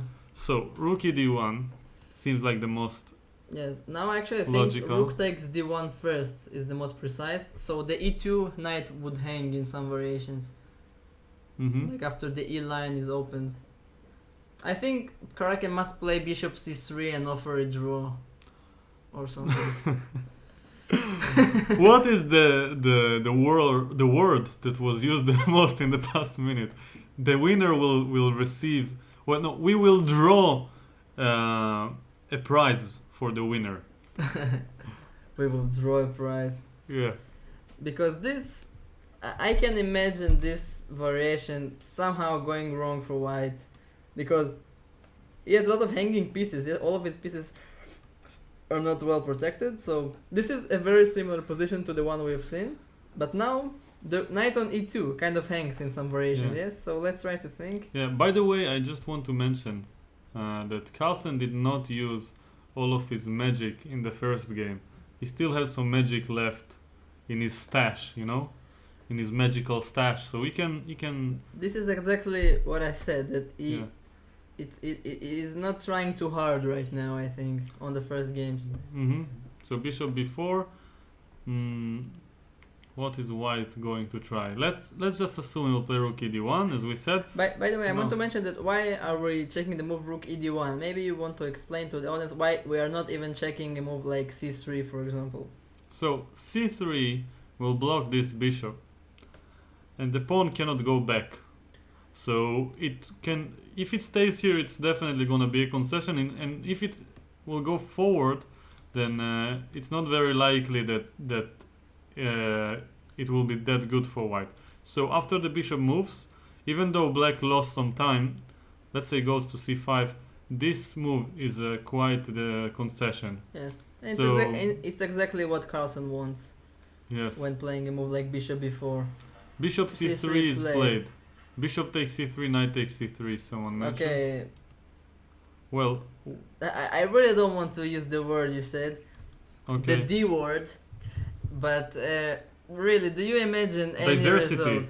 Do you imagine any result in this position? But you other know, than the I D don't word? like a result-oriented thinking.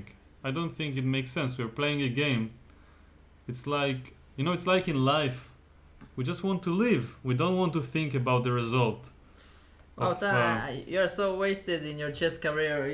You should went to philosophy courses like I a am long a time ago to the academy. Okay, if someone asks me what do you do for a living, I usually respond very arrogantly, I'm a chess philosopher. But who would have said a chess player had I made a living, yeah? But yeah, when you don't, then all you have left is the philosophy. So bishop c3, knight c3, and yeah, we just want to focus on just want to dance while the music is being played. So right now, of course, the music is a bit too classical, maybe without so much action, but we want to find some ideas for both sides. By the way, I would suggest going back for the white pieces because I don't want to be too biased. I mean, I am biased towards Carlsen, but I don't want to force it on the viewers. So By the way, knight d7 was apparently was played, which is extremely logical. Now the knight on b6 yeah. is a long time a sad piece. Which one? The knight on b6. Yes. Wow, this is a rhyme, so it must be true. The knight on b6 is a sad piece. Is a sad piece. Yes. So rook a6. Rook a6. Probably, yeah. Yes. The only way to put some pressure, really. Some pressure. Some pressure. Some. Rook c8 back with another mysterious. This is the mysterious square of the game, and then knight c5 later Maybe on. b4 for white. Minus. For white. Wait, so rook a6 wasn't played yet. Rook Yeah. a6 played, and rook c8 also played. Come on, these guys. We're quite good don't on the give us a predictions, chance. don't you think? We're quite good on the predictions. Yeah, we don't see the rook on c8 yet, but we will take your word for it, dear viewers. Okay. Dear Arjun Iyer, sorry for mispronouncing everyone's name. So, maybe there is a course somewhere that I can take about how to pronounce names with a British accent. So I will hit two birds with one stone. Yeah. Yeah, you should talk with Simon.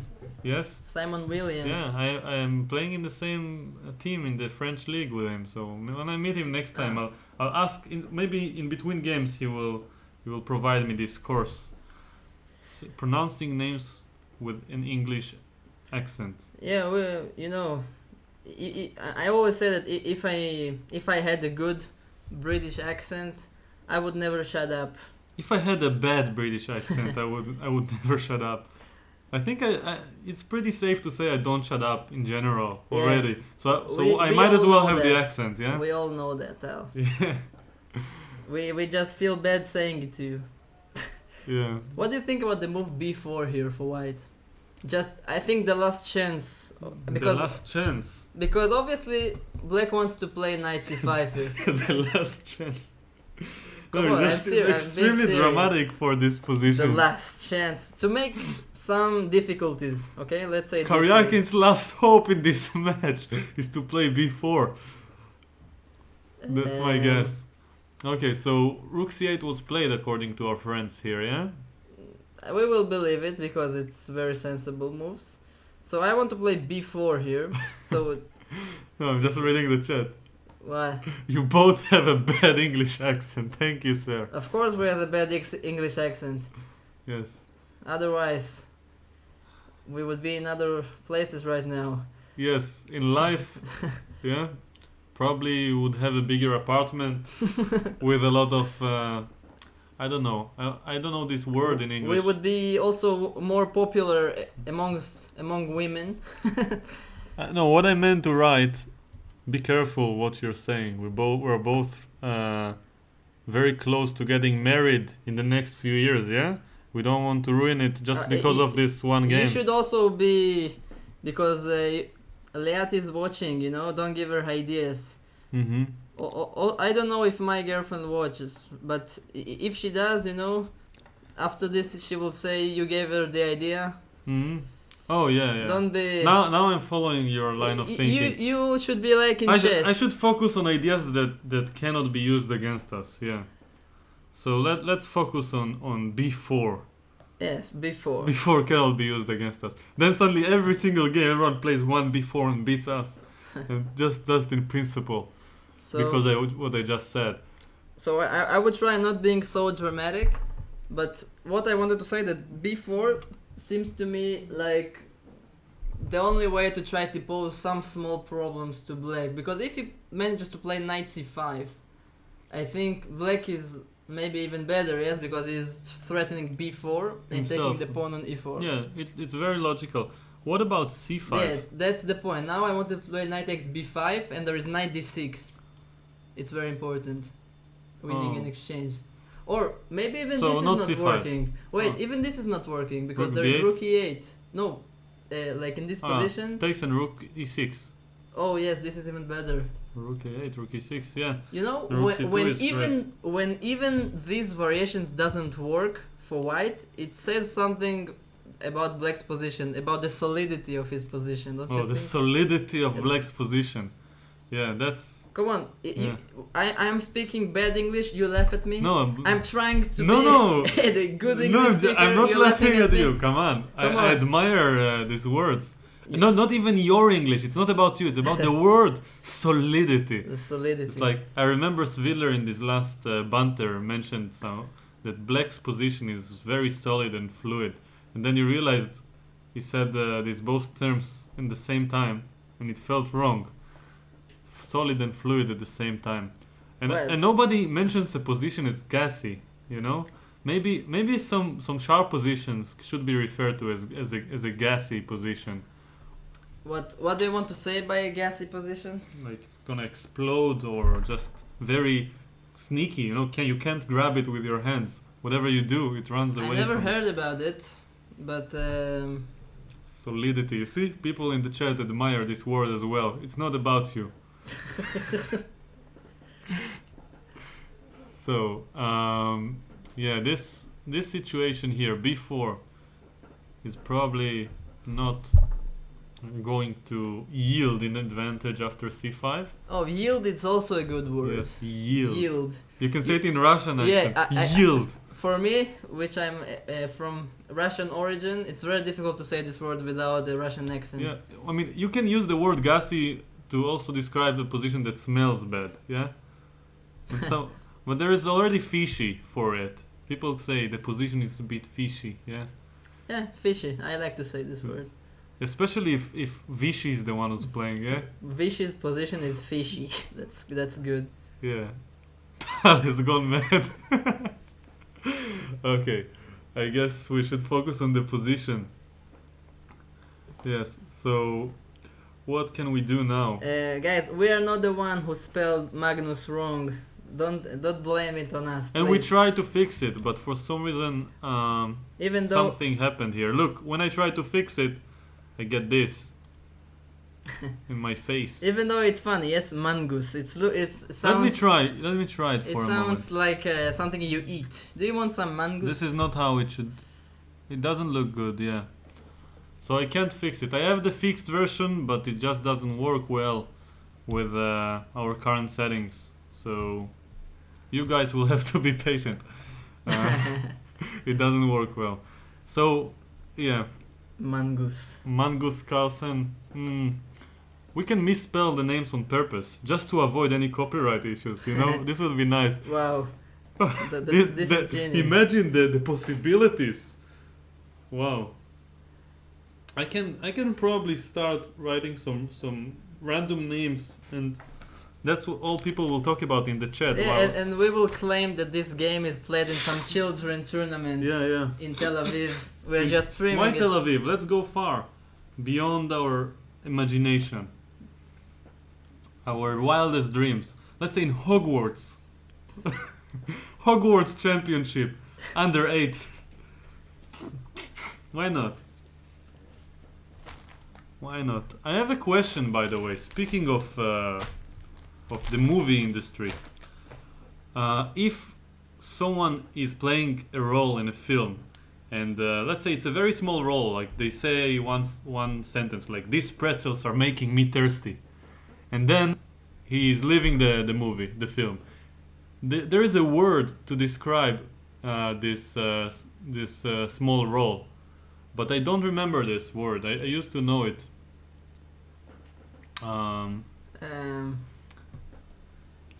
You mean Nitsav? Yeah, very smart. Do I mean Itzav? Yes. I think our But- Israeli. Can the viewers help The us learn viewers. some English while we are attempting to understand Cameo. Yes, exactly, cameo. Yeah, I knew this word, but I forgot it. Rook c8. And white is thinking. Okay. I will be very happy if one of the players will win this position.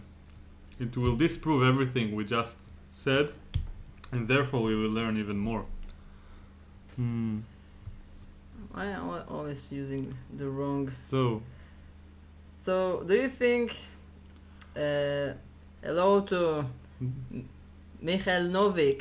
I was just about to say that people should not write in Hebrew, and you're rewarding them. I will even put my knight on d6 as a gesture to him. He will understand what I'm talking about. I don't even understand what you're talking about. This is exactly the point. Yes, the knight on d6. Should we even say it on the air? Maybe we can also move. Just bring this amazing vocabulary to everyone's, to the wild world of chess, to the entire community. Let's say. Nah, we'll stick to learning English. Cameo. You know, it's really sad that the position is that much not exciting that we're talking about everything but the position. Yes.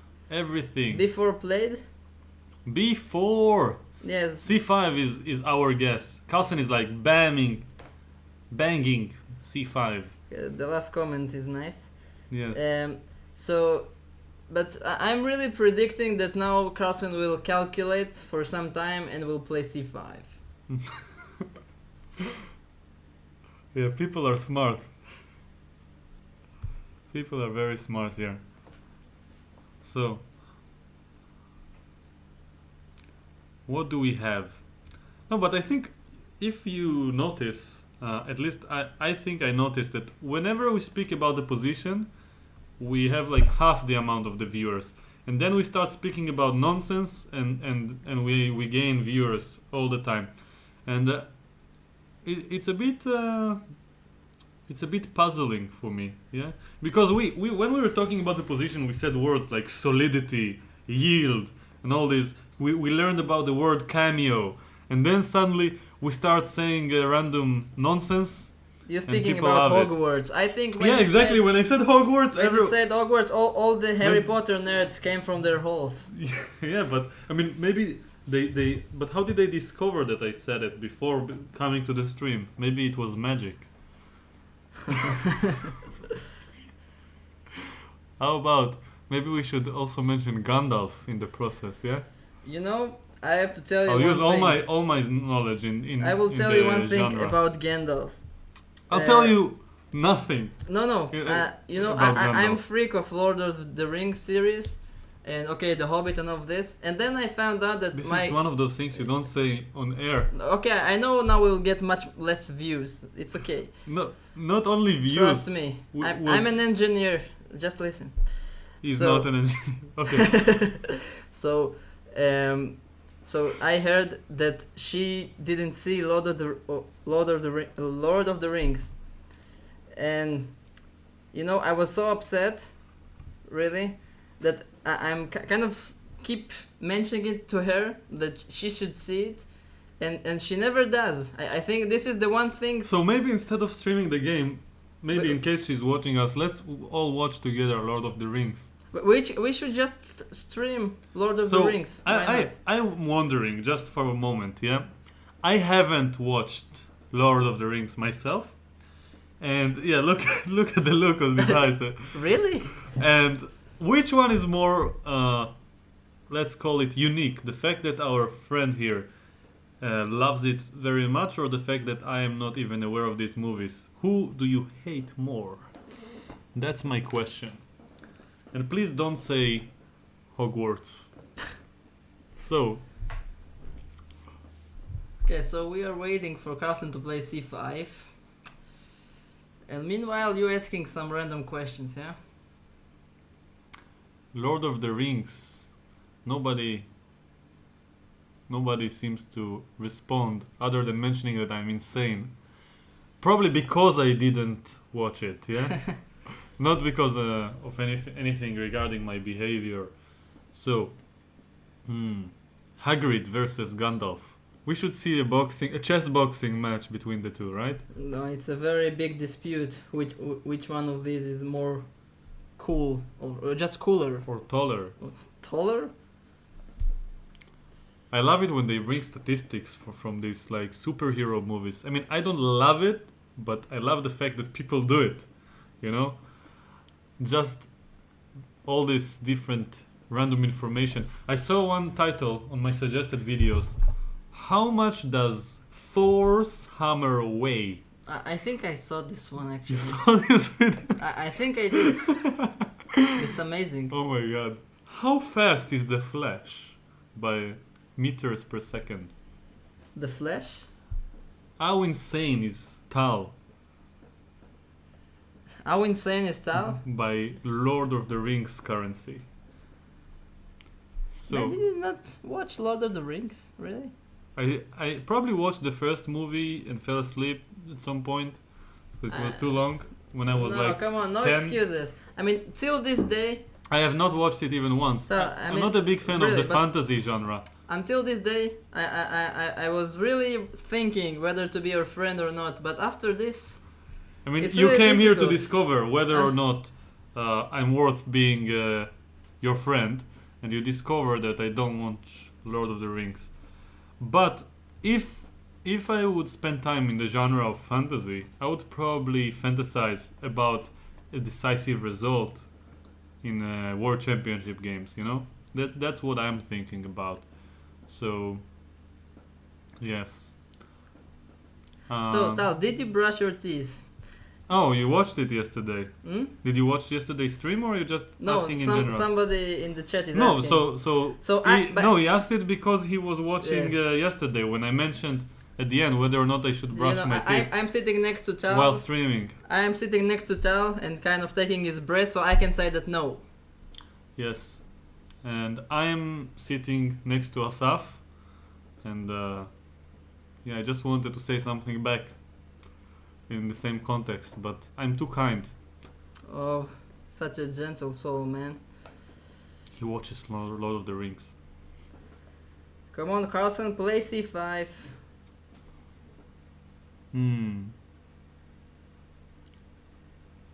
We believe you, Asaf. Okay, what are you doing to me? What are you doing No, to me? I'm People don't joking. understand. Uh, You don't understand his jokes. Leave Britney alone. So, c5 is the move we predict.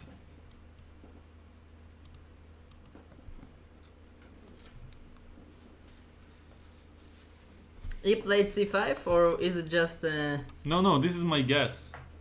My guess of honor. guess of honor? Come on, by trolling me. What else? Maybe did you have a chance to speak about your game, Blitz game winning against Carlsen?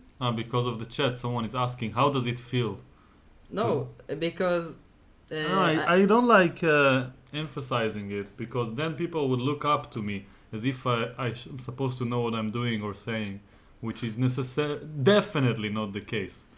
So, yeah, I don't want anyone to look up to me.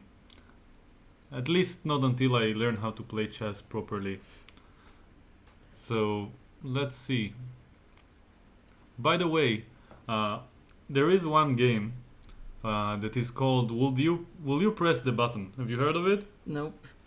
So I'll present you with one example from this game. It's like a website. It's called Will You Press the Button? And there are like thousands of questions, even more, with millions of people having played each question, with statistics of what people said. And here's one example. If you could press a button Okay.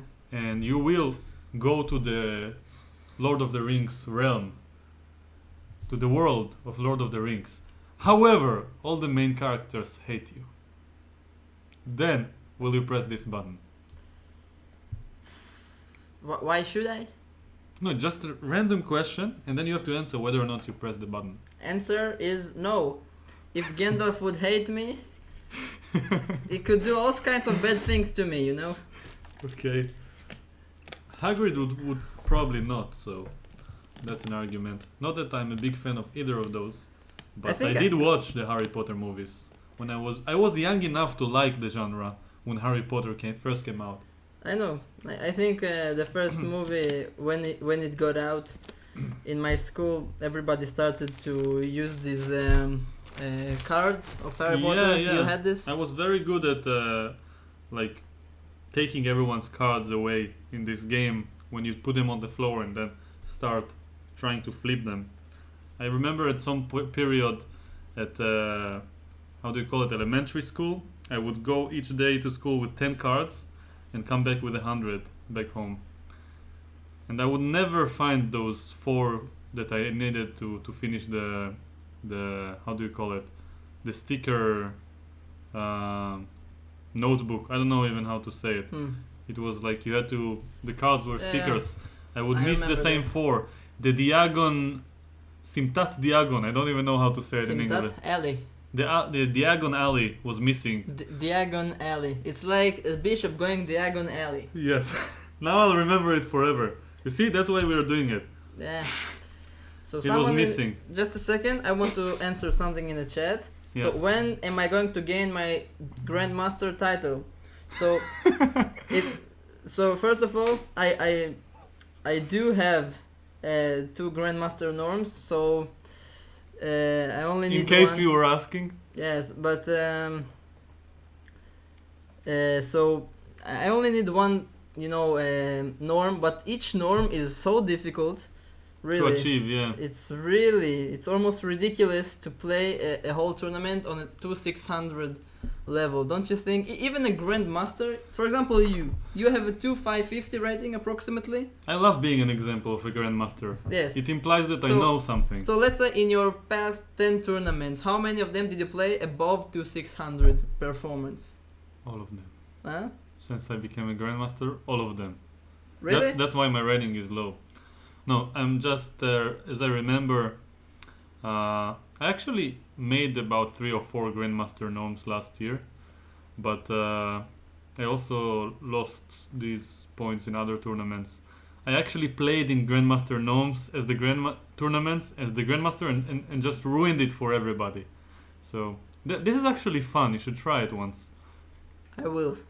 Yeah, this is worth becoming a Grandmaster to just what's the word? To like destroy young players' hope to become Grandmaster themselves. Crush their dreams and watch the hope in their eyes fade away with every move. So I'm just quoting Fischer, yeah? I feel like we owe an apology to the viewers. Why aren't we speaking about the game? But I'm looking for updates and there doesn't seem to be So much the reason updates. is simple. We have really not that much to say about the game. We are waiting for Carlsen to calculate the move c5. Yeah, for Magnus to make a move. For Magnus. And then... Okay, but we like him. We don't want to mispronounce his name. Only in the title. Yes, so we are waiting for him to play c5, probably to fizzle out for a draw. Or people saying that the engine say rook e6, but why c5 isn't working? I didn't see a concrete reason. Knight takes b5, c takes b4. So we have a relevant question here. What happens if all their games end in a draw? So I didn't read. Oh, rook e6 played. Okay. That's a I didn't pity. read all the specifications or specifics about this tournament, but in general, in World Championships, as I've seen, they play 4 rapid games as a tie break, and if they still make a draw, then there is an Armageddon game or a Blitz first. First blitz, I think. So I Armageddon remember, is the last like of the Kramnik last. Topalov was decided on the Blitz, right? I think also Gelfand the... No, this was Rapid? on the rapid. Rapid? Yeah. Okay. No, but yeah. So I remember that after 4 games of rapid, there are probably 2 games of blitz, of course, with both colors. I mean, 1 with each color, and then there is an Armageddon, which they always explain in the commentary, and I think, oh, not again! Please don't explain it. So I'll explain it. So you like, oh, now I will realize I don't know how to say anything in English. Like you flip a coin, Yeah. for example. You draw a lot. Oh, I'm terribly It's- cold. it's really okay. Yeah. Can you turn off? I can also give you like a coat, No. so you can feel. You just... No, but you just- missed an incredible joke. No, so just You say it. like if you make draws. Yes. So in the Armageddon game, you draw a lot, Oh. and then if you get some let's say you win the pairing, you choose a color. If you choose white, usually you get 4 minutes versus 5. So black has 5 minutes, white has 4 minutes, no increment, and but white has to win.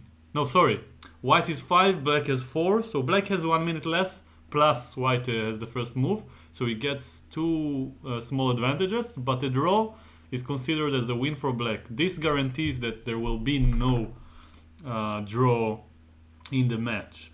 So in Armageddon game, usually people choose black, but I've seen a few cases where people choose white and won, and I think it's extremely impressive to choose white. It shows a lot of nerves, you know? Yes. The black is sort of the safe decision. So for example, if Nakamura, who is considered to be an extremely strong blitz player, would have to choose a color, he would probably always choose black because he probably never loses on time. He's never running out of time.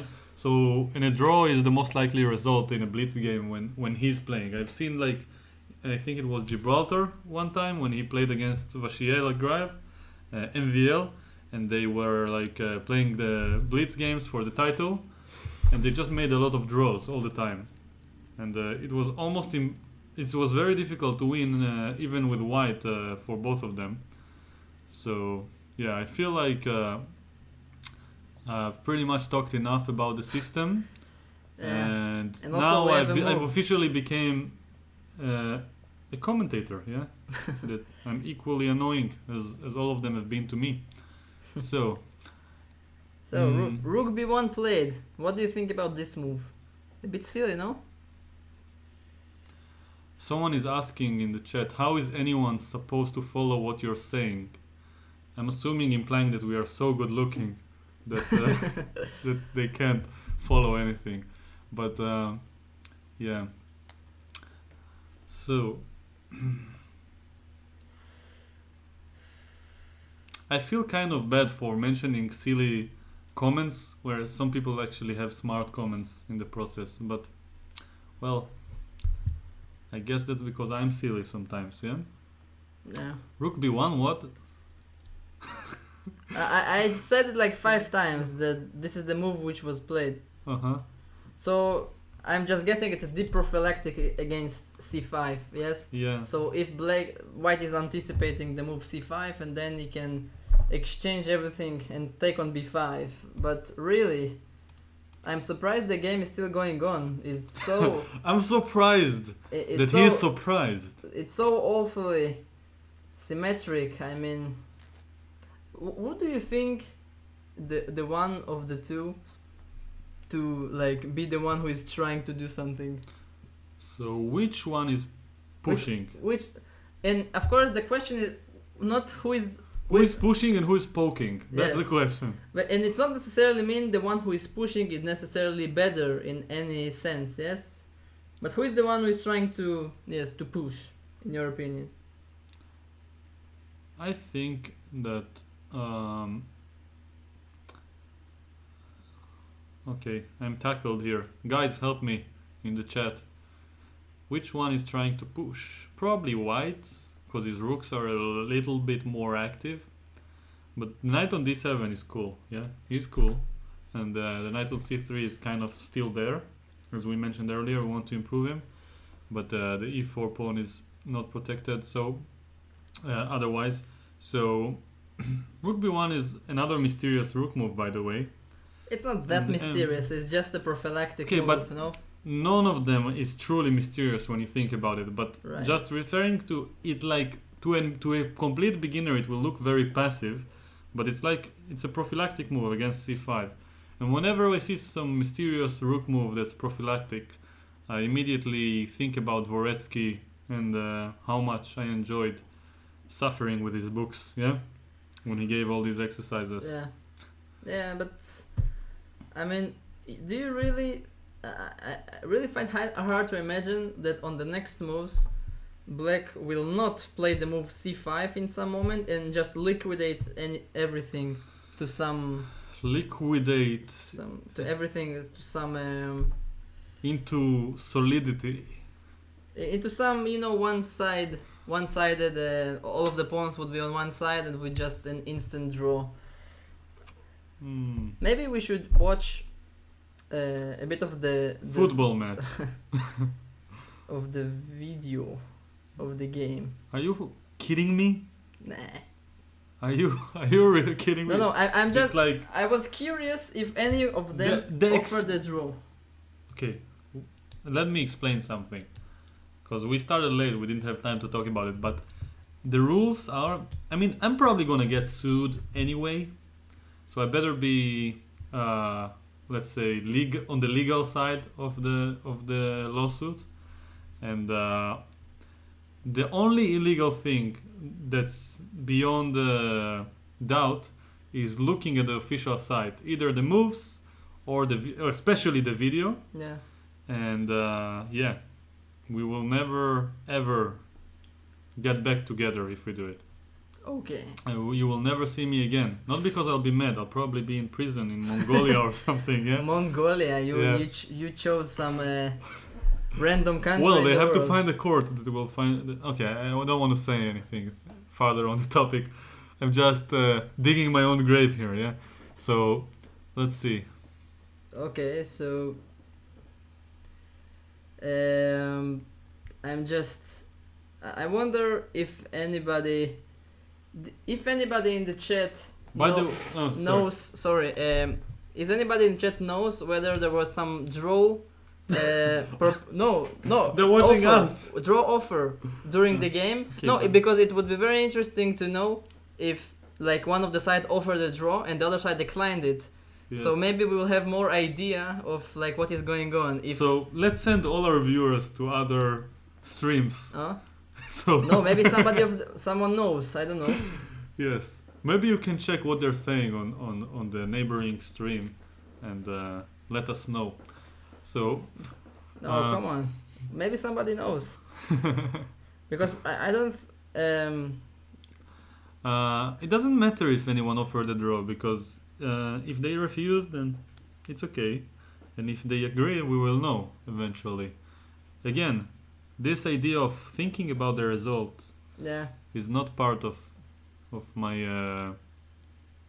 the things that I like. People in the chat are being a little bit I think you should ban some people. I'm not sure who. It's hard to follow, but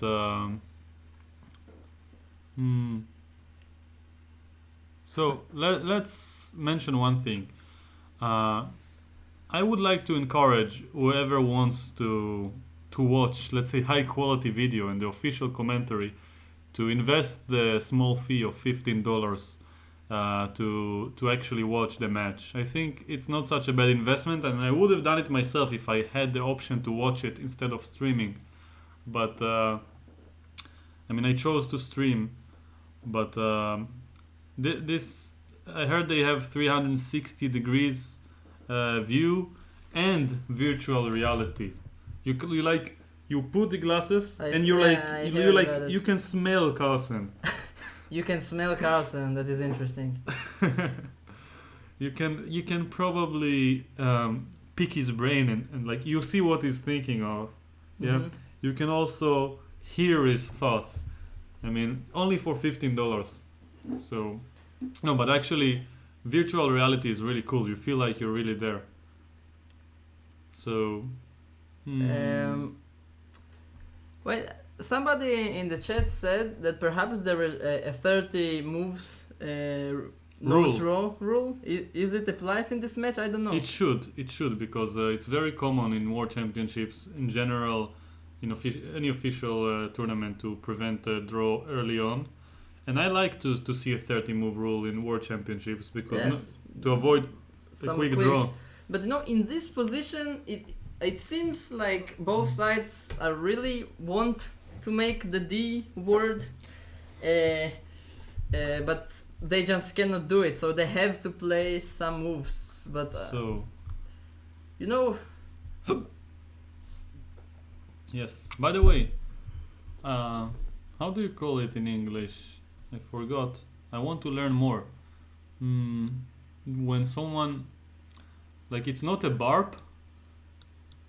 Something that, like, after you eat, that it repeats, like when and it's like this sound. How do you call it? Like this.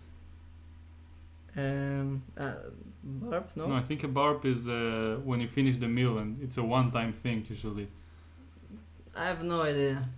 Hiccups. Hiccup. Yes, thank you. I knew it. Everyone in the chat are writing hiccup. That's my goal. I'm just checking if people are listening to me or just muting to see the arrows. Hiccup. Yes. Wow. People know English in the chat. Yes. And it's also a test to see which ones are the trolls. So,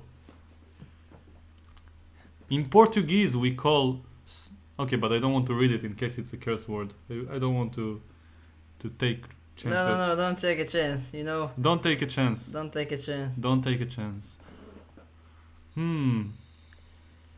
So what do you think about the maneuver I drew? Tal. You're not even looking. You're not even looking. So...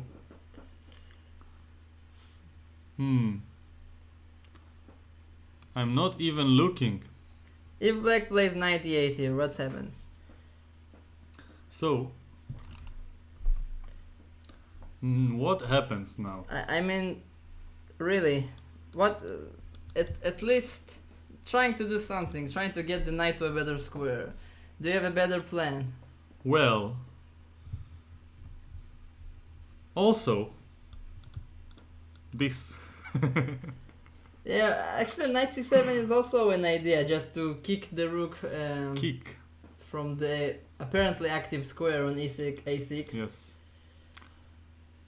So, 98. But, okay, even if the knight gets on c4, it's still nothing. In the previous game, Carlsen played knight f3 to e1 and to d3. So maybe 98 d6 here would fit. You know, I think what is happening right now, that people like Carlsen, I mean, why he's thinking so much? I mean, what he's possibly trying to... Is he really going to try to win this position, do you think? Are you talking about Karjakin? No. Carlsen? Carlsen is the one who is thinking... He's not trying to win. He's not trying to win. You're like... What's the word? You're like asking me for it. You're asking me to get philosophical with you. Trying to make a draw or trying to win. It's like... I don't know. I heard one example that's a bit annoying that's used just to emphasize what's so ridiculous about trying to win. And someone says like this: try to touch my hand with your finger. What? Try it. Just try it. No, don't touch. Just try it. What? Okay, And I was very annoyed This when is too ridiculous. I was very annoyed when this person did it, and I think this was the stupidest point someone ever made. But in general, the idea is right, and not the way it was. What's the word? Not the way it was put into practice. Let's say. So trying to play for a win and trying to get. One moment. And trying to get a draw is meeting the purpose of the game, and it's also guaranteeing worse results. You generally want to just play the best move in each position. Yeah? Yes. It's like trying to be happy. It's better to just be than be happy. And I don't like the idea of thinking about results in general. And I think Carlsen just makes one move after another, and sometimes he wins. And don't think he himself can tell at which point of the game he is going to win. So yeah. I will mention it once again. You're so wasted on your chess career. You should go. Maybe I should the just get academy. wasted while streaming. No, go to the philosophy. Yeah. Go to study some philosophy, or maybe even not to study. Maybe Study. you should teach philosophy. Yes. Teach philosophy. Maybe I should teach philosophy. But aren't I already doing what you're just saying? Yes, but only I am your... You mean for money? No, as a way of life. Like, you should... But again, aren't I already do it as a way of life? I mean, what am I doing if not... Someone said the word philosophizing. I'm not sure if it's even a word. But yes. What am I doing? That's all I'm doing with my spare time. Just recording myself saying nonsense to my naive crowd who came here to see some chess, but instead they are faced with my wisdom. So. Oh my god. Mm-hmm. Why is Carlsen thinking so much? Why? Jesus. Because he has time. No, but it's really difficult for me to imagine what is Yes. so like interesting about this position that makes Carlsen think about it so much. Yes. What is so interesting? I feel like not much, to be honest, but when looking at the position, usually I don't guess all the moves correctly, even though in this case you seem to be very good at it. So you might be wasted in your career. I don't want to say chess career. It should be a chess player and guess good moves. C5 has been played. We Thank have a you. move. We have a move, guys. Thank you, God. Thank you. Praise the Lord. Praise the Lord. So here. So I'm betting on some very quick simplification, and yes, I'm not afraid of saying draw. Mm-hmm. Wow, why Yes. it took him so long to play this move? What is so difficult to calculate here? Yes. Really?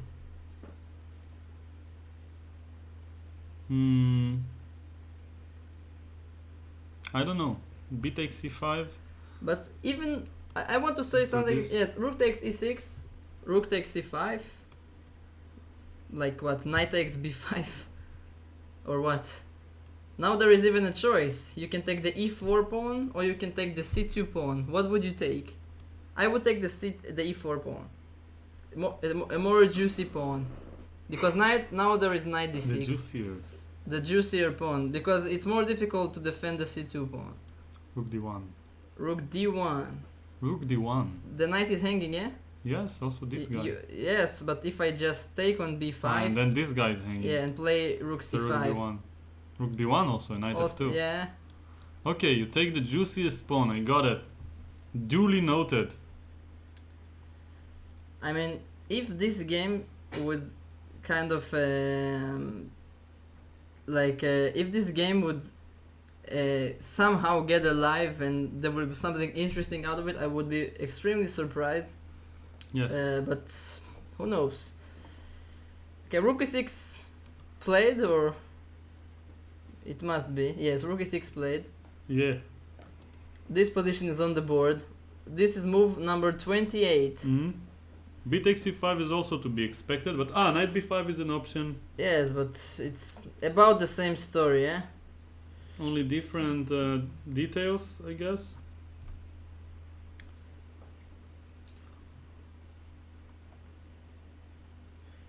Both have 30 minutes according to our viewers. So for some people would say that white has a very small advantage because of these double pawns.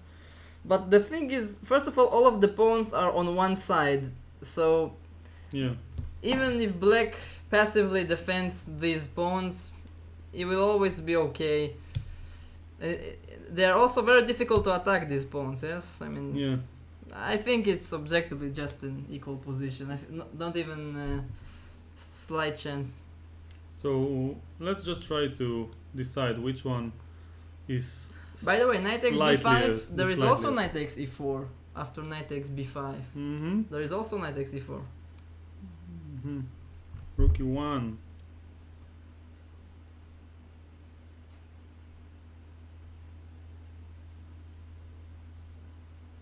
Rook e1. Okay.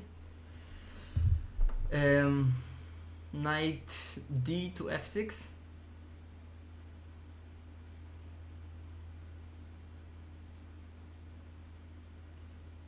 Yeah, put it on the board. And the viewers are very loyal.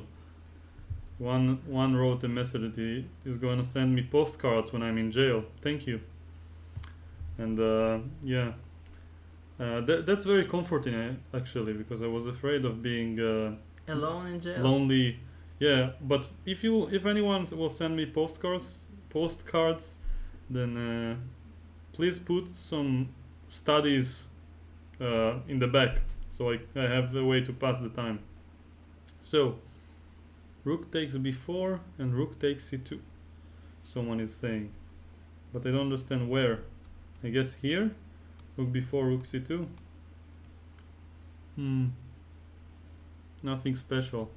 So let's just leave the position here. Try to think separately and be quiet for a few seconds in a row. But I think And somebody then- said that they already had some moves. Rook. They played these moves. Yeah, Ah, but I don't know in which order. But okay, this must have been the case. do There's you no other think way. white will try to squeeze this They position? could have taken no, like this, yeah. Rook c2. It's funny, like how the viewers want us to always put the moves the second they are being played, even if we are analyzing something interesting, as if the game is so interesting all the time and we have to get to it immediately. If it's such a problem if we get to, 30 seconds later. Yeah. But I mean, the opening was extremely double-edged, I can say, at least from my perspective, and then we. But Yeah, You I know, could have stayed 1 more hour in the opening and skipped this part. I know, but I think essentially what I predicted pretty much happened. So white had this little pressure, little advantage out of the opening, but Carlsen found a way to neutralize it, and then it simply fizzled into a quick. Okay, it's still not a draw on the board, but it obviously will. Yeah. But really, to the people on the chat who are worried that the whole match would be like this, you must remember this is only the second round, and on World Championship matches, it's always happening that on the first 2 games, so the players still not playing on full strength, they are still kind of checking the opponent's opening preparation. They don't really try so hard to win. So the really interesting games would be like starting from the 3rd round. Yeah, I I think. definitely agree. So for sure. And now, what do we have? Rook takes e2. But why are we summarizing? You don't think there is chance that someone will lose this position? I think, okay, obviously if I'm just messing with you. if anybody is trying is white probably, but it's on such a it's on like such a small advantage. I mean, is it move number 30 already? No, they need to have one more move, yes? Mm-hmm. Yeah. So 96 was played. I like it when some comments are wise. Watch out for the third game. Yeah. Yeah, the third game. I mean, Oh, we can like start talking about the third game already, yeah, and try to guess the moves and so on. I So- don't like, as they say, it's not over until the fat lady sings. I always imagine when someone is saying it that suddenly a random fat lady in the background will sing, and then, yeah, 96 Something. is played. then probably nothing will happen anyway. And I'll be the only one who will get the funny part of it. I have a guessing how the game will end right now. Rook c1, king h2, rook c2 back. How Let me you- guess, King G1. King g1, yes. How do you prefer? Okay, this is your guess? This is my guess. They drew. Draw was agreed. With let me Let's check. say. Okay, it's very. I Wow. don't think we should suspected it. It's so possible. No suspense. But So- why it they? I think they could have agreed like 1 hour ago. Yeah. Yeah, like, yeah. Easily. Definitely. Most deaf, bro. This was Ah. fun, right? Right, guys? Extremely fun. Extremely extreme. Yes. Oh, I had fun. I had so much fun. I'm probably going to reward myself by eating a banana. oh, Yes. Here you go. I even prepared it as a reward for making it until the end of the stream. But not now. I will eat it later. Maybe in 3 hours or so, yeah? Actually, I'm so tired. Even though I managed to yawn much less. Yeah. It was fun. Yeah, people go along with my ideas. Oh, it really was fun. It would be kind of nicer to see some Sicilians or Yeah. some Grunfelds. Yeah.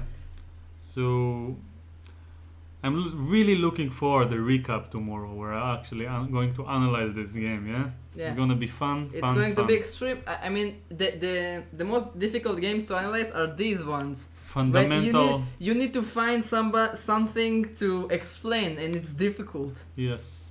It's gonna be fundamentally fun, extremely extreme. I will sharpen my sharpness, and yes. Who will stream tomorrow?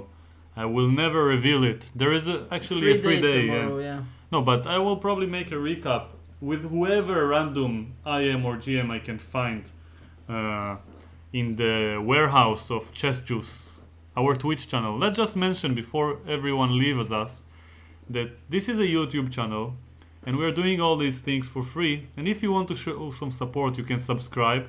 Also, Asaf has a YouTube channel and he will start posting videos starting from tomorrow, I suspect. I don't know if tomorrow, but Okay, but tomorrow at least. And yeah, and other than this, we have a Twitch channel called Chessjuice, and we're streaming there daily. We are 9 members currently, with at least 3 GMs, and yeah, the average rating of our impressive list is about 2,500. We're streaming ourselves doing various things, mainly playing Blitz and so on, and explaining our thinking process. And anyone who wants to show some support, really, subscribing is not that difficult. I also hear many people on YouTube saying it on the end of the video, and I never do it, but it's just one click away, and that's it. and we don't even get anything from it. You guys can see us when we stream. That's all there is to it. And what else? Follow us, yeah? Follow on Twitter. Yes. We if post possible. once a month, yeah? Like the Facebook page. There are gonna be daily tactics one day. Yes. One day. One day. Any other forms of support? I don't think so. Hmm? I don't think so. Not trolling us in the chat would be nice. It's a form of support, definitely, definitely. And anything else we can just say before wrapping it up? Well, that we are hoping that next games will be slightly more interesting, but at least we learned some theory in the real Lopez today, yeah? Yeah. You can see in the description, I think, maybe to the previous video. I'll put it also on this one, all the links to what I mentioned. And it really means a lot. I do it to spread the love and fun for chess, but this really helps motivate me. I see a lot of positive feedback here in the chat. I receive a lot of support from the community, and when I see new people coming and following and responding and saying that they learned something, then it really makes me feel like I'm doing something good in between all my ridiculous jokes. So yeah, thanks a lot everyone who's appreciating us, and those who don't, well, thank you also for being here, for spreading your hateful comments. So yeah. And anything you want to add before we go our separate ways and never meet again because we're not friends? Yeah, we're not friends. So I just want to say thank you. So if I don't have one more chance to be one of the streamers, Yes. like on the next game, so I wish to all the audience good weekends. I hope us to have an interesting match. Yes. So goodbye, guys, or Goodbye. wherever you live. See you soon. And Magnus versus Sergey. Magnus. Ciao.